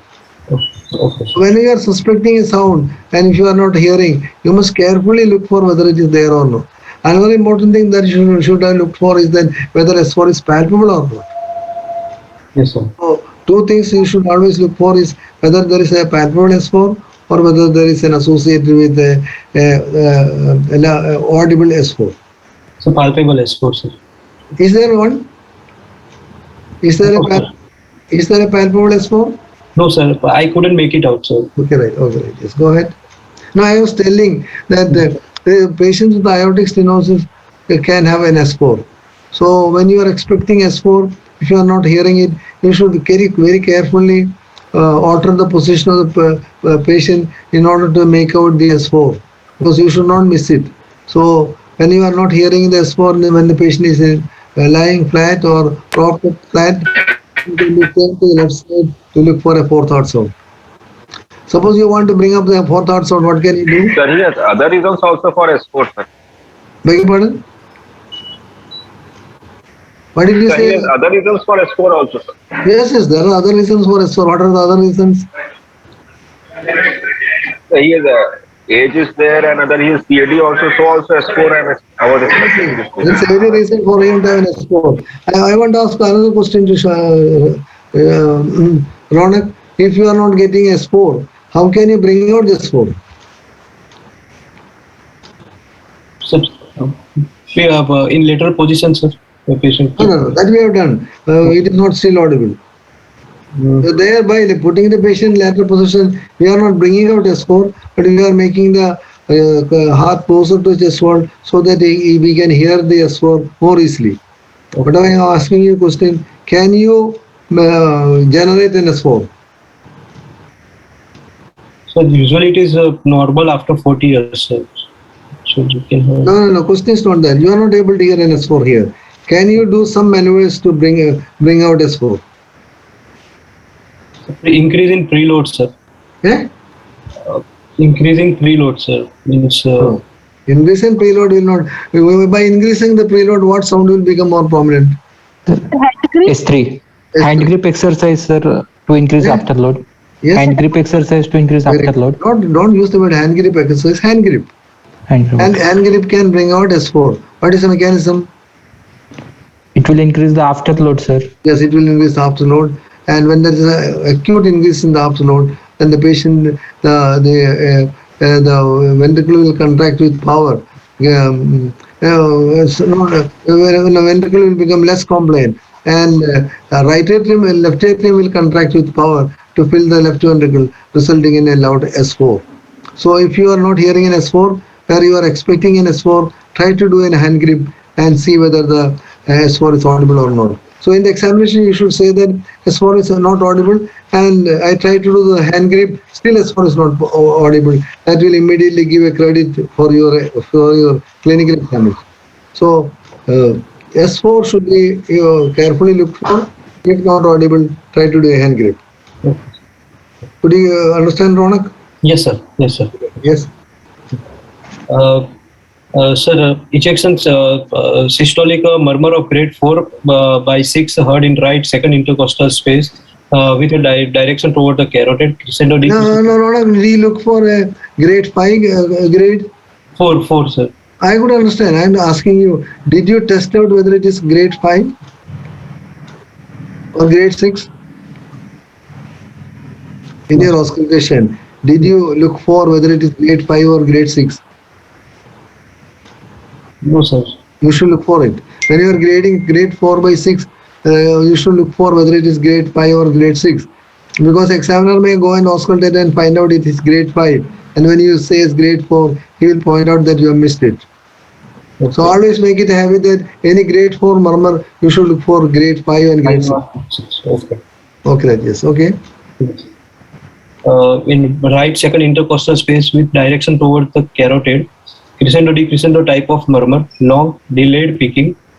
The murmur is best heard in full expiration with a patient sitting and leaning forward with the diaphragm of the stethoscope. Murmur also transmitted to the mitral area as well. What is it known as when the murmur is transmitted to the mitral area? Canavadin phenomena, sir. Canavadin phenomenon. Okay, very good. Yes. Okay, any other murmur? Yes, sir. Area of the murmur, sir. Any other murmur?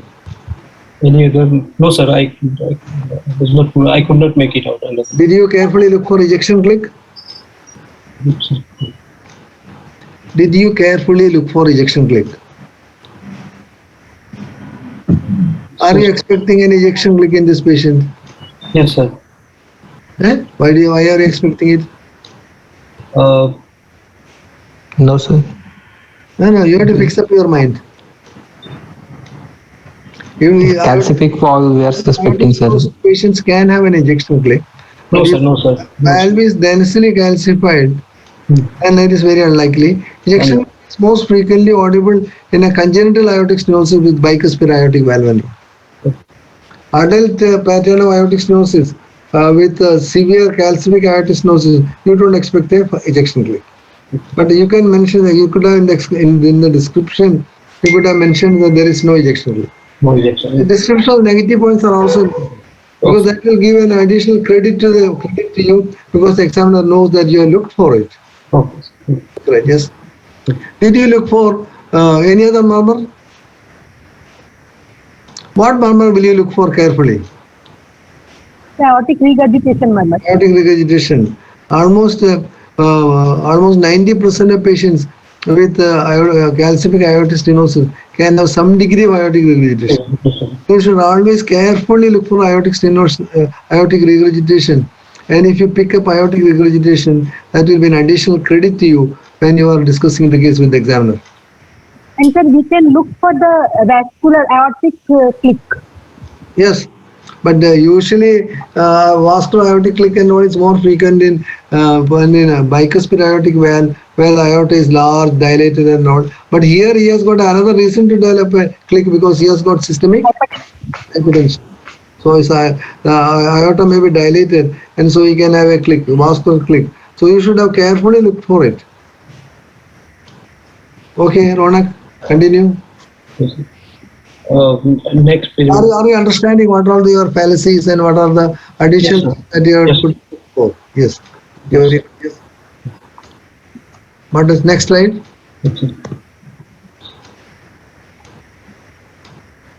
Respiratory examination, bilateral symmetrical chest on inspection.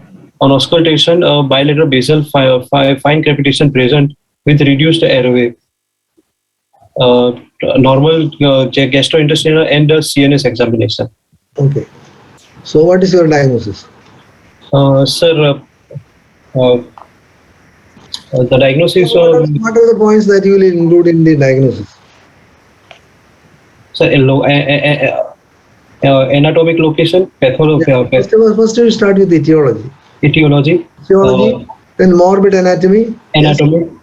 Severity of the lesion. Severity of the lesion. And complications.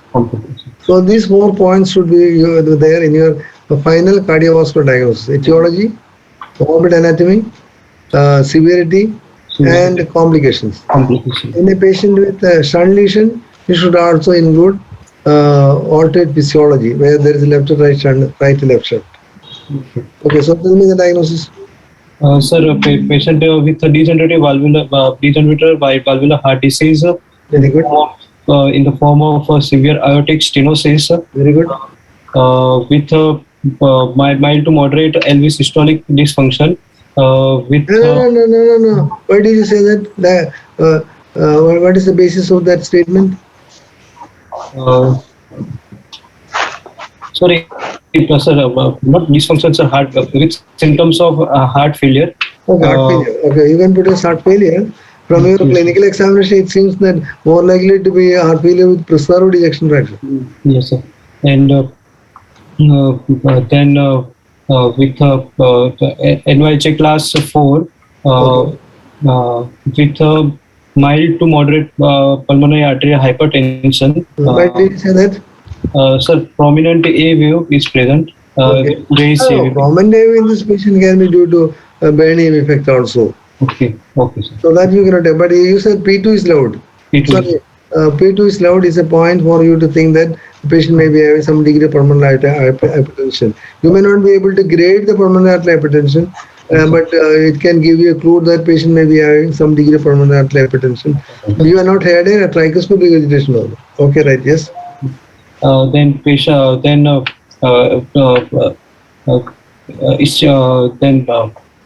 along with coronary artery disease. Yes, in a known case of coronary artery disease who has undergone a angioplasty procedure, at present coronary angiogram revealed no flow limiting obstruction. Okay, right. Very good. Diabetes mellitus, hypertension, then without any evidence of infective endocarditis. No evidence of infective endocarditis. I don't know whether it is important to tell about no evidence of infective endocarditis. Some of the examiners ask for it, but I usually don't worry because conditions patient can have. So there is no, if you are having any symptom or any complaint suggestive of infective endocarditis, of course you should always bring in and say that I would like to rule out infective endocarditis. But otherwise I would not say that every situation you should say that there is no evidence of infective endocarditis. In a patient with rheumatic heart disease in a child, you can say that there is no evidence of rheumatic activity. Is calcific aortic stenosis prone to develop infective endocarditis? No, sir. No, because the valve is calcified and infective endocarditis bacteria cannot settle on the valve, and hence the chances of patient having infective endocarditis is extremely low. Okay, right? Yes, go ahead. Yes, sir. Now coming to investigations and management. Yes, sir. Next page, madam. Arti, next slide. Arti, yeah. So, sir, final diagnosis I have mentioned it. Valvular heart disease with degenerative etiology of severe aortic stenosis with percutaneous coronary intervention. I have with symptoms of heart failure, NYHA class 4. Moderate to severe LV systolic dysfunction is not correct. What is your evidence of LV systolic dysfunction? No, sir, no evidence. I have mentioned this. Now, what are the evidences for a LV systolic dysfunction? S3, presence of S. So S3, very good. Then low volume pulse. No, of course, here the patient has got aortic stenosis. Unless there should be cardiomegaly. Cardiomyopathy. Other than in mitral stenosis. If there is a paroxysmal and symptom, you can think of S3 is the most important thing, and cardiomegaly should be there. If there is no cardiomegaly and the patient is having severe symptom of left heart failure, you should think more likely to be preserved ejection heart failure with preserved ejection fraction, and diastolic dysfunction may be the cause for symptoms of heart failure. Okay, since there is nothing from the clinical examination to suspect severe LV systolic dysfunction, don't mention that the moderate to severe LV systolic dysfunction. Okay, right? Yes. So, with sinus rhythm with heart rate of 84 beats per minute without evidence of infective or embolic phenomena and on diuretic therapies. Okay. Why did you use the word mild to moderate pulmonary venous hypertension? Uh, uh, so on respiratory examinations, the patient present with Patient gives a history of PND. What does that PND mean? Pulmonary venous. What would be the pulmonary venous pressure? it could be 20 to 25 millimeter of mercury. Usually it can be 20 to 25 or even more than 25 because at that time when they are having paroxysmal nocturnal dyspnea, the pulmonary venous pressure must be 25 and the patient may be developing some features of interstitial edema. So from the history of paroxysmal nocturnal dyspnea and is quite symptomatic, I would definitely consider moderate to severe and not mild to moderate. Okay, sir. Mild to moderate patient very unlikely to go in for such degree of severe symptoms, including paroxysmal nocturnal dyspnea. So moderate to severe would be my way of putting it. Pulmonary arterial hypertension, pulmonary venous hypertension. Okay, right? Yes. The embolic phenomenon of diuretic therapy, how is this coming? What is this embolic phenomenon of diuretic I therapy? have to mention it on second part, but second line. But, What did you mention? Was there an embolic episode? Without AF embolic episode, we cannot explain in this patient, sir. No, Ronak, was there an embolic episode? What was your basis of making the diagnosis of embolic episode? If the patient had a stroke, what would you think it is due to?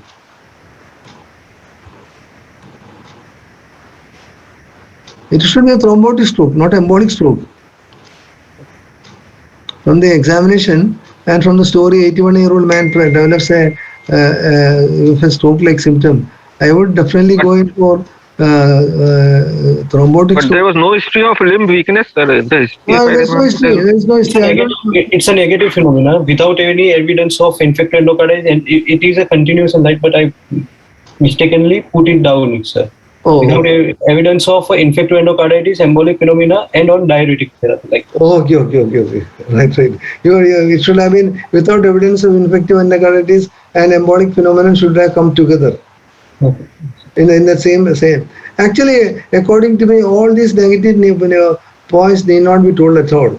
Because there is no need to say that he is not having infective endocarditis, he is not having atrial fibrillation, he is not having embolic episode. There are so many things like that. He is not having acute rheumatic fever manifestations. So all those things need not be mentioned. You tell the diagnosis, and after that, any important point you want to highlight, that can be done. I would definitely advise that without evidence of infective endocarditis and embolic phenomenon on diuretic therapy and all, it need not be mentioned at all. Okay, mention, there is no harm in mentioning. If your teachers have told you to mention, you continue to do it. But I personally feel that it is not adding any new information for the diagnosis. Okay, right, yes. Now coming to the electrocardiogram. Aarti? Next, madam. Okay, yes.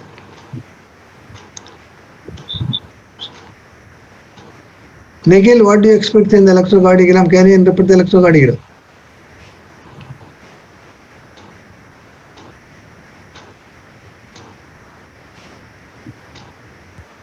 Nikhil? Sir, this is a... Yes, Sarvaj is telling something. Yes. Lead reversal is there, sir. Yes, We are lead positive and reversal is there. Yes, What sir. is the lead reversal here? Sir, AVR is here positive. left and right hands are changed. Reversal. Yes, sir. The right hand lead is placed on the right upper limb lead is placed on the left upper limb, and left upper limb lead is placed on the right upper limb. Very good. I think whenever you look at the electrocardiogram, always first scan whether it is properly taken or not.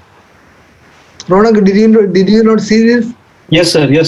I immediately noticed it. I asked for another, but they were very busy and they did not listen to it. And I kept this ECG for the discussion. So if you don't have a ECG which is properly taken, can you use this ECG to interpret?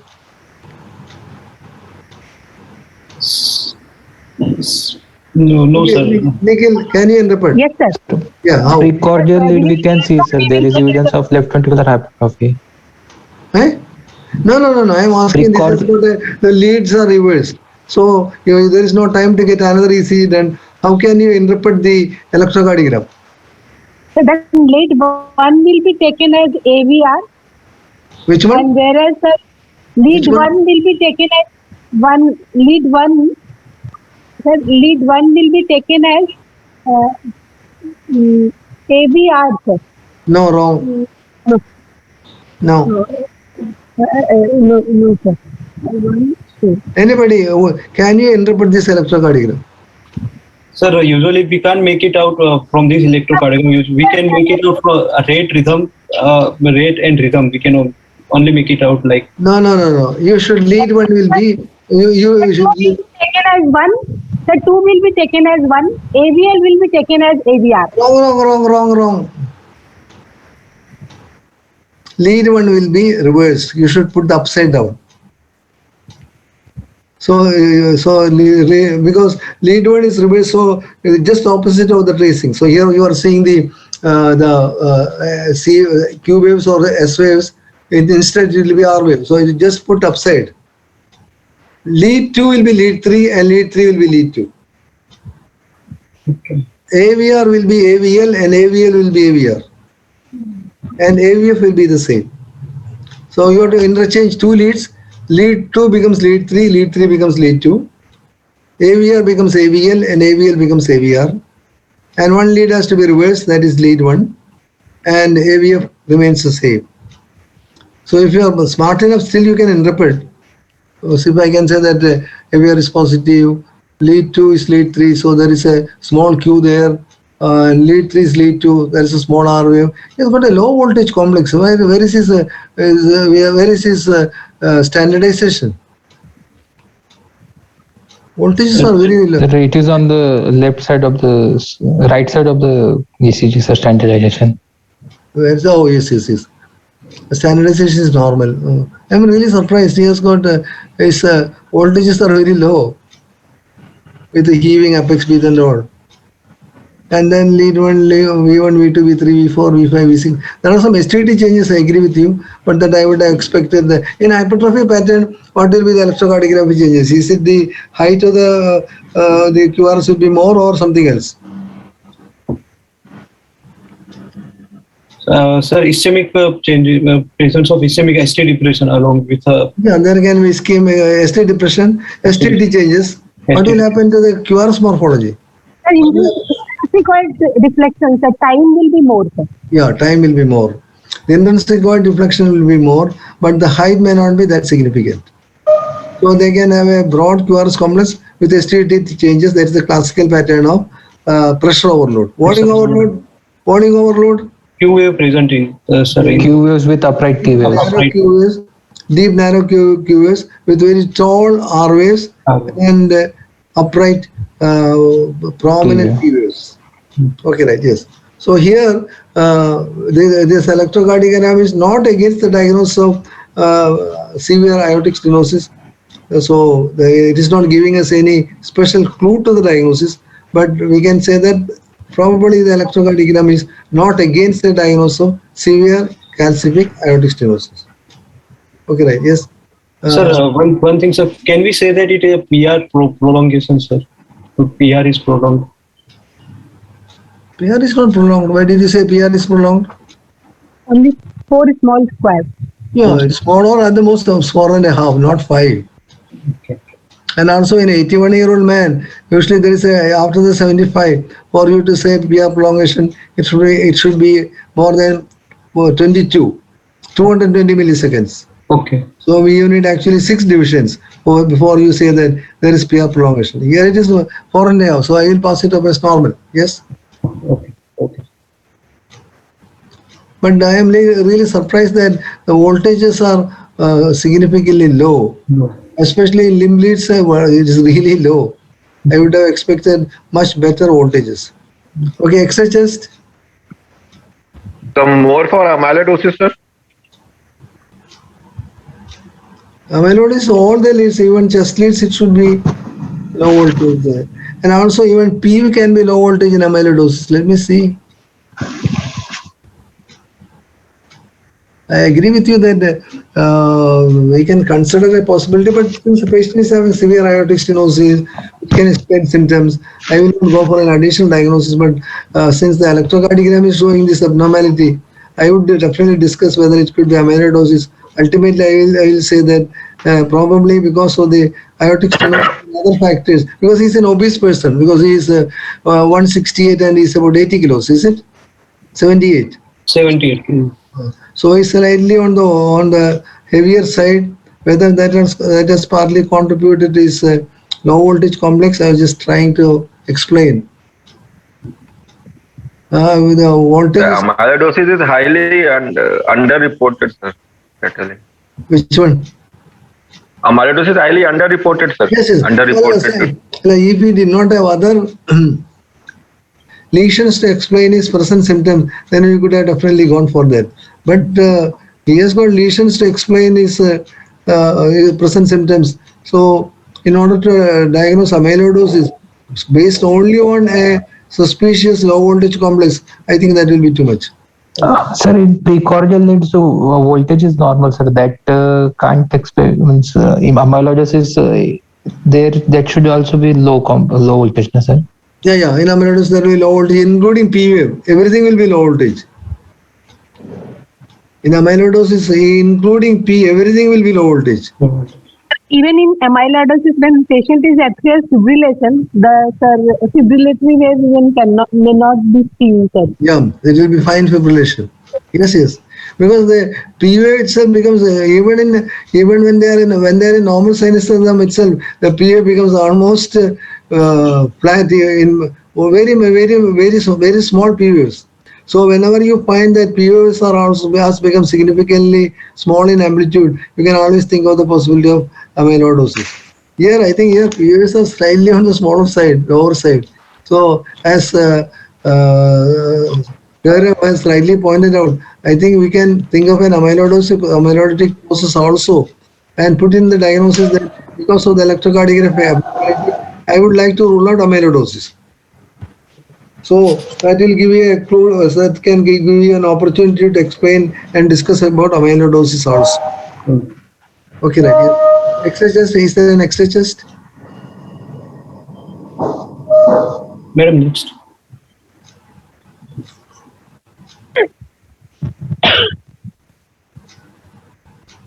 Is the extra chest, is there a evidence for you to suspect a click?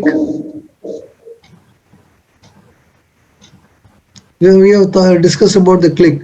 Saroj was pointing out that because of the systemic hypertension and all, he can have a click and all. So, Ronak, do you think that this patient is likely to have a click? No, sir. Why? Calcific aortic knuckle is seen, sir. And severe calcification. Calcific aortic knuckle has nothing to do with the click. Okay. That is far away. I agree with you that there is a calcification. That has nothing to do with ejection click. What is which part of the aorta influences the aortic click? Ejection click. Aortic root, sir. Which one? Sir, aortic root. Aortic root and the ascending aorta. The aortic root and the proximal part of the aortic ascending aorta. Here, that is not dilated and is not, so the aorta is not dilated. So obviously, the ejection click is unlikely. We agree with your findings also. You should carefully look for aortic valve calcification. Where do you look for aortic valve calcification? Any one of you?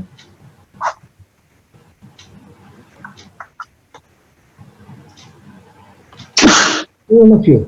Sir, in the AP view, we will draw a line from the AP view or PA view? Sir, sorry, PA view. Sir, in a DM examination, whenever you make any statement, you should carefully make the statements. Don't make casual statements. It's a PA view. Okay, in PA view? Sir, a line is drawn from the right cardiophrenic angle to the hilum, left hilum. Not left hilum, to the below the pulmonary artery segment. Of the pulmonary. So the calcification will be above the line.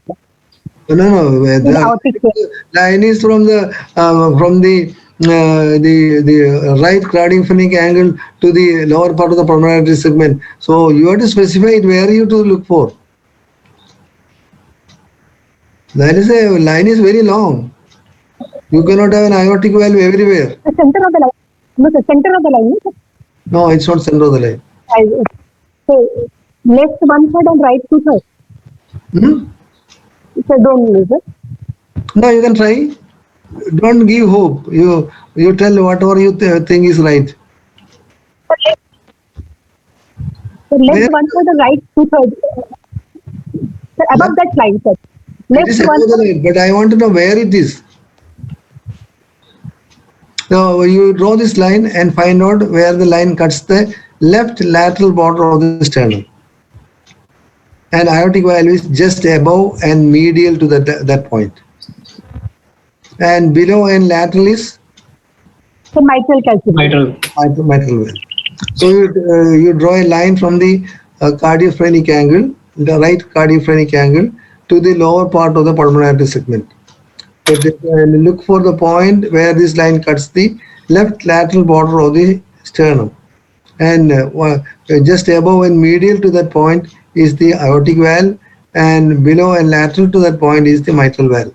So actually aortic valve is superimposed on the spine, and sometimes you find it extremely difficult to make out calcification. So when there is difficulty to make out the calcification, how will you look for aortic valve calcification in X-ray chest? Can you do any other view? It's a lateral view we will take. Lateral view can be done, and in the lateral view, in the center of the lateral view is the aortic valve. Okay, right. What are the echo findings, Ronak? Sir, there is not much cardiomegaly. Excuse me, sir. There's no cardiomegaly. He has not described it because the apex beat is medial to the midclavicular line. It is normal.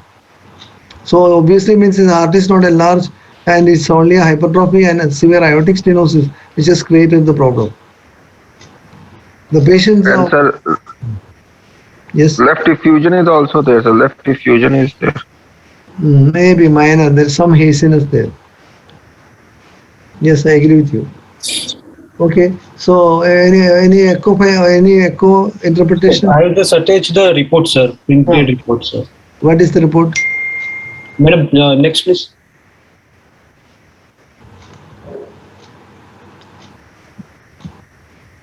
Oh, he has got mild AR. We should have carefully looked for AR Yes, sir.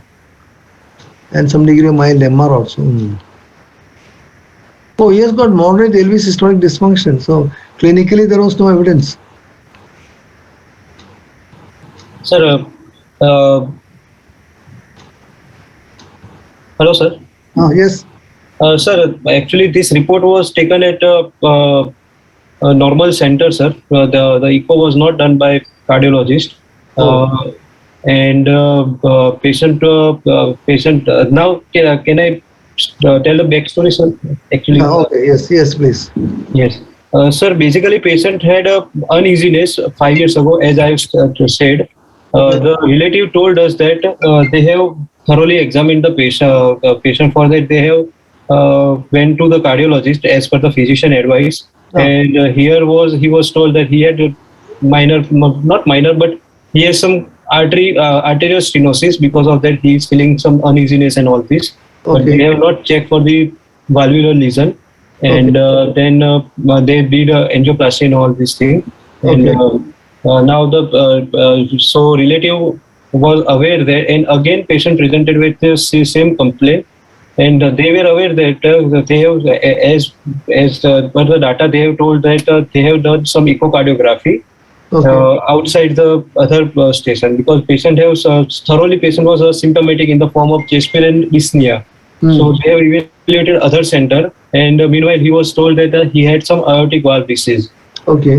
He was told that, and but they were planning for going to another higher center, and at that time patient had an episode of severe breathlessness, NYJ class 4, and they immediately rushed to the nearest hospital, where all the procedures like X-ray chest, ECG primarily was taken. And I was informed that I have told one of the colleague that please, if any patient come, let me know. And he just put the probe and he find out that he has a echo, and patient presented with a severe aortic stenosis. So you can come and take the case, sir. So and after that, within 6 to 7 hours, he was shifted to another center. So he was at that time the relative was informed that this procedure has to be taken 5 years ago. Your patient was suffering from valvular stenosis 5 years back when the initial presentation. So they were quite angry and they were totally disappointed with the previous cardiologist and all. And this echo was done by not technician, but not routine, not done by cardiologist. Sir. Oh, okay. So now how will you proceed to manage this patient?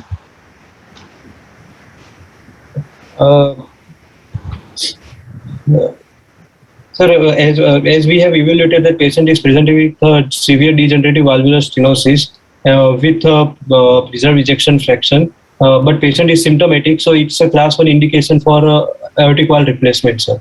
Okay. And as before that, we have to rule out if there is any coronary artery disease or not. But patient already evaluated for the coronary artery disease. Angiography was done, so there is no need for revascularization or any to treat the coronary artery disease. So patient is symptomatic. Excuse me, sir. Sir, severe AS cannot be there for 5 years, sir. He has history for only 1 year. So AS is so 5 year history long. Severe AS natural history will not be there. 5 years history may be only mild, moderate AS at the most. He might have progressed. Yes, sir. So 5 years means patient symptomatic. Patient was symptomatic since 5 years. Yeah. You might have had, the previous doctor who did an angioplasty already might have detected aortic stenosis. Since at that time it has been only mild or moderate, you would not have mentioned, you might not have given too much significance to it. And over a period of time, it might have progressed to severe aortic stenosis. That is what might have happened. Yes, sir. So asymptomatic phase before the 5 years, maybe he had started aortic stenosis long before, at the age of 60 or 65. But since 5 years, he is symptomatic. He has symptomatic aortic stenosis. Okay. Yes, but his gradient is not very high. It's only 63 and 45. Peak gradient. I demanded for video, but we can't it's just for showing to the that this is the echo report. Maybe low gradient. He's having LV dysfunction, sir. That's why he becomes symptomatic. And also, the gradient is not low, but the gradient is definitely at least moderate to severe. But looking at his symptoms with paroxysmal nocturnal dyspnea and really crippled symptoms, I would have expected the gradient to be much higher. Maybe as LV dysfunction can explain this, because he has got an ejection fraction of only 38%. So obviously, his stroke volume also is less. That also might have resulted in a lower gradient. One more thing, sir. Here the LV-IDD has just upper limit of the normal. Sir, before sending the patient for TAVI, we should go for a stress dobutamine echo, sir. Yes. No, I don't think this echo is not properly done because he has got an A wave in the neck and down. I would expect the IVS to be saying this is normal, 0.9. So, it's 9 millimeters. So I would definitely think that the echo is not properly done. We have to do a proper examination because he has got a heaving apex beat, forceful heaving. He has got a heaving apex beat, and the intraventricular septum remaining 9 millimeters is extremely unlikely. I think, and also posterior wall is 8 millimeters. I think that was not properly done. Yes, sir. One confusion is there, sir, in apex beat, sir, how to differentiate heaving apex beat of failure and severe AS, so other than down and out, sir, apex? Anything? No, down and out apex can, if it is heaving, it usually indicates severe LV dysfunction, even in patients with mitral regurgitation. If the apex is down and down and is heaving in character, it indicates severe LV dysfunction in any condition. What is the mechanism, Saroj? How can in a patient with LV dysfunction? Increase pre-ejection time, sir. Yeah, because in a patient with severe LV dysfunction, the pre-ejection time is prolonged. That will result in the apex sustaining for a slightly longer period, and the presence of LV enlargement with heaving apex with always goes in for severe LV dysfunction, including in patients with mitral regurgitation. Sir, my question was, sir, our confusion is that the patient has got a severe AS, whether patient has got a LV dysfunction or not. Yeah, that's right. See, this patient has got severe aortic stenosis, but the problem was that whether the patient has got severe LV dysfunction from the ejection fraction is very low. So, as you have rightly said, what are the possibilities, Sarojam, from your opinion? Sir, the patient has got a coronary artery disease. So, sir, patient has got a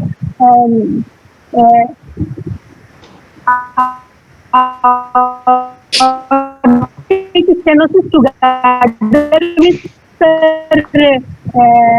failure aortic disease. And I can't hear, see, because your voice is broken. I am not able to comprehend you clearly. The patient has got both disease, sir. Severe aortic stenosis as well as coronary artery disease. No, at the moment these coronary arteries does not have any flow limiting lesion. Because he had coronary artery heart disease for which he underwent an angioplasty, and the present angiogram showed patent stent and no other flow limiting vascular lesions. So as you rightly said, I think there is a good possibility that he has got a low volume. See, volume is very low. See, in a patient with heart failure, we don't expect the left ventricular volume to be so low. He has got a low volume. But his LV size is slightly enlarged, 53 millimeters. I don't know whether this echo needs a proper study, and probably it was not done by a very competent person. Yes. Regarding the management strategy, he is 81 years old. He is having severe features of severe left heart failure. And what is your thought process? How will you approach this patient? So initially, patient has to be stabilized. Yeah. And patient has to be stabilized in the form of blood pressure and respiration. Then patient need a aortic valve replacement, sir. What form of aortic valve replacement? Is it a surgical aortic valve replacement? Or No, sir, sir. Sir, with recent data shows that patient with high risk of surgical risk can be taken, or with a moderate surgical risk can be taken for the TAVI with life expectancy more than 1 year. Okay. So do you think that this patient may be a candidate for TAVR or SAVR? Sir, as per the recent guideline, we can take him for the TAVR, sir. Okay. Because Age. Because of the age, but usually the recommendations TAVR is associated with other comorbidities. 81 cannot be taken as a very aged person. He does not have much other comorbidities like COPD or any other problem. But he has got significant LV dysfunction that makes the aortic valve replacement a high-risk procedure. And considering the improvement in the technique and the reported long-term benefits of TAVR, I think we can first recommend TAVR, and if the patient cannot afford, then what else can we do? We can think of aortic valve replacement. At any LV ejection fraction, aortic valve replacement is definitely useful, because with the reduction in afterload by replacing the aortic valve, these patients can develop progressive improvement in LV function, and they definitely benefit by aortic valve replacement. So aortic valve replacement is indicated in any situation where there is aortic stenosis. So aortic stenosis definitely reverses the pathological changes which take place in the left ventricle, and the patient can steadily improve, and many of these patients can actually have a normal sized left ventricle, normal function, normal ejection fraction, and everything can improve. Because afterload mismatch is not there here. Yeah. Okay, any other point? I think it's already 9:30. Any point, any other doubts? If there is no doubt, I think we must thank Ronak for bringing this case. And we have many points to discuss. Very good, Ronak. I think you brought a good case. Are there any volunteers to bring a case next time? Saroj, why can't you try? Okay, sir. You bring one case, because when the case is from brought like this, we can have more active discussion and everybody can take part in it, and we can have an examination type of a interaction, questions asking and answering, all these things can happen. So you bring a case and we will have a discussion with you. Okay? Yes. Okay. Thank you. Good night. Very Good good. night. Excuse me, sir. Thank you, sir. One class on S2 you told, sir. Class on S2. Do you want a class on S2? I can do it next week. No problems. Yes, sir. After that, we can take the case also. Yes, sir.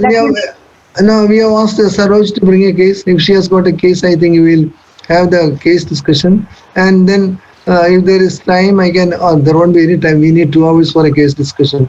I will have 2 discussions. One S2 discussion on S2, and second discussion on continuous murmur on the class after next. And sir, one thing, sir, we are totally unaware of practical examination in the DNB setup, sir, in conventional method. How the examination was taken, how it is conducted, what kind of cases, and what is the basic thing that examiner required from us on the day of examination and the presentation of the air.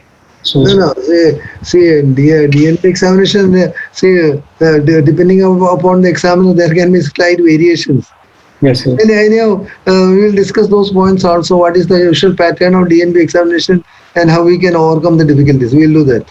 Yes, sir. Yes, sir. Okay. Okay, right. Shall we stop at that level? Okay. Good night. We'll meet next class when Saroj will present her case and we will have it on there. Okay, right. Okay. Thank you, sir. Okay, right. Thank you, sir. So can I end the meeting with your permission? Yes, please. Okay. Okay, sir. So I'm ending this meeting now. Thank you.